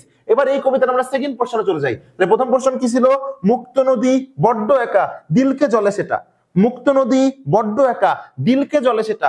অন্যদিকে মলি নামে একটা মেয়ে আছে, আর মলির ওই মেয়েটাকে আমরা ফুলের সাথে তুলনা করি, তাহলে ফুলে ধরে ইয়ক্কা। এটা কথার কথা আর কি, মানে মুক্ত নদী বড্ড একা, দিলকে জলে সেটা। অন্যদিকে মলি নামে যে মেয়েটা আছে, ওর ফুলে ইয়ক্কা ধরতেছে, মানে খুব শান্তিতে সে আছে। ক্লিয়ার? আর মলির ফুলে ধরে ইয়ক্কা, তাহলে বলতো আর দিয়ে কি? আর দিয়ে কোন ধরনের ভাস্কুলার বান্ডল? আর দিয়ে হচ্ছে অরিও ভাস্কুলার বান্ডল। আর অরিও ভাস্কুলার বান্ডল কোথায় দেখা যায়? মূলে। এই অরিও ভাস্কুলার বান্ডল কোথায় দেখা যায়? মূলে। আর এই ফুলে দিয়ে কি কেন্দ্রিক? ফুলে দিয়ে দেখো এফ নাম্বার, অর্থাৎ ফ্লোয়েম কেন্দ্রিক। ধরে দিয়ে মনে একবার ধ রে, ধরে ড্রা, কে ধরে? সিনা, ড্রাসিনা। আমি পড়তাম এভাবে, ধরে সিনা। ধরে দিয়ে কি? ধরে সিনা, আসলে সঠিক উচ্চারণ কি? ড্রাসিনা। আর ইয়ক্কা দিয়ে, ইয়ক্কা নামে একটা প্লান্ট আছে, ইয়ক্কা দিয়ে, ইয়ক্কা দিয়ে একটা প্লান্ট আছে। বি ফর বায়োলজিতে চলে যাবা, বি ফর বায়োলজি ইউটিউব চ্যানেলে দেখবা ইয়ক্কা প্লান্ট নিয়ে একটা ভিডিও করা আছে, দেখে আসবে ইনশাআল্লাহ। তাহলে আমি কি কি বললাম? ভাস্কুলার বান্ডলের প্রকারভেদের এমসিকিউ মনে রাখার টেকনিক কি? মুক্ত নদী বড্ড একা, দিলকে জলে সেটা, আর মলির ফুলে ধরে ইয়ক্কা। তাহলে মুক্ত দিয়ে মুক্ত সমপর্ষীয়, নতে নগ্নবীজি, দিতে দ্বিবীজপত্রী। বড্ড একা বদ্ধ সমপর্ষীয় একবীজপত্রীর কাণ্ডে। দিলকে দ্বিপার্শ্বীয় মানে সমদ্বিপার্শ্বীয়, লতে লাউ কতে কুমড়া। জলে সেটা, জতে জাইলেম কেন্দ্রিক, লতে লাইকোপোডিয়াম, সেতে সিলাজিনেলা, টতে টেরিস। আর মলির, আরতে অরিও, মলিরতে মূলে, তাহলে মূলে দেখা যায় অরিও ভাস্কুলার বান্ডল। ফুলে ধরে ইয়ক্কা, ফুলেতে ফ্লোয়েম কেন্দ্রিক, ধরেতে ড্রাসিনা, ইয়ক্কাতে ইয়ক্কা।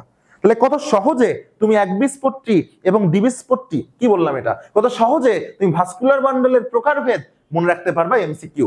এবং রিটেন কিন্তু একটু আগে তোমাদেরকে শিখাই দিলাম, এবং আমি তোমাদেরকে আরো সহজ করে বলে দিচ্ছি, 100% শিওর করে দিচ্ছি যে এই অধ্যায় থেকে যে একটা এমসিকিউ আসে, এটা কিন্তু ভাস্কুলার বান্ডলের প্রকারভেদ থেকেও আসতে পারে। এত ইম্পর্টেন্ট এই টপিকটা। ভাস্কুলার বান্ডলের প্রকারভেদ রিটেনটাও পড়বা প্রথমে যেভাবে পড়িয়েছি, এবং এরপরে এমসিকিউটাও পড়বা। একটা কবিতা শুধু মনে রাখবা, মুক্ত নদী বড্ড একা, দিলকে জলে সেটা, আর মলির ফুলে ধরে ইয়ক্কা।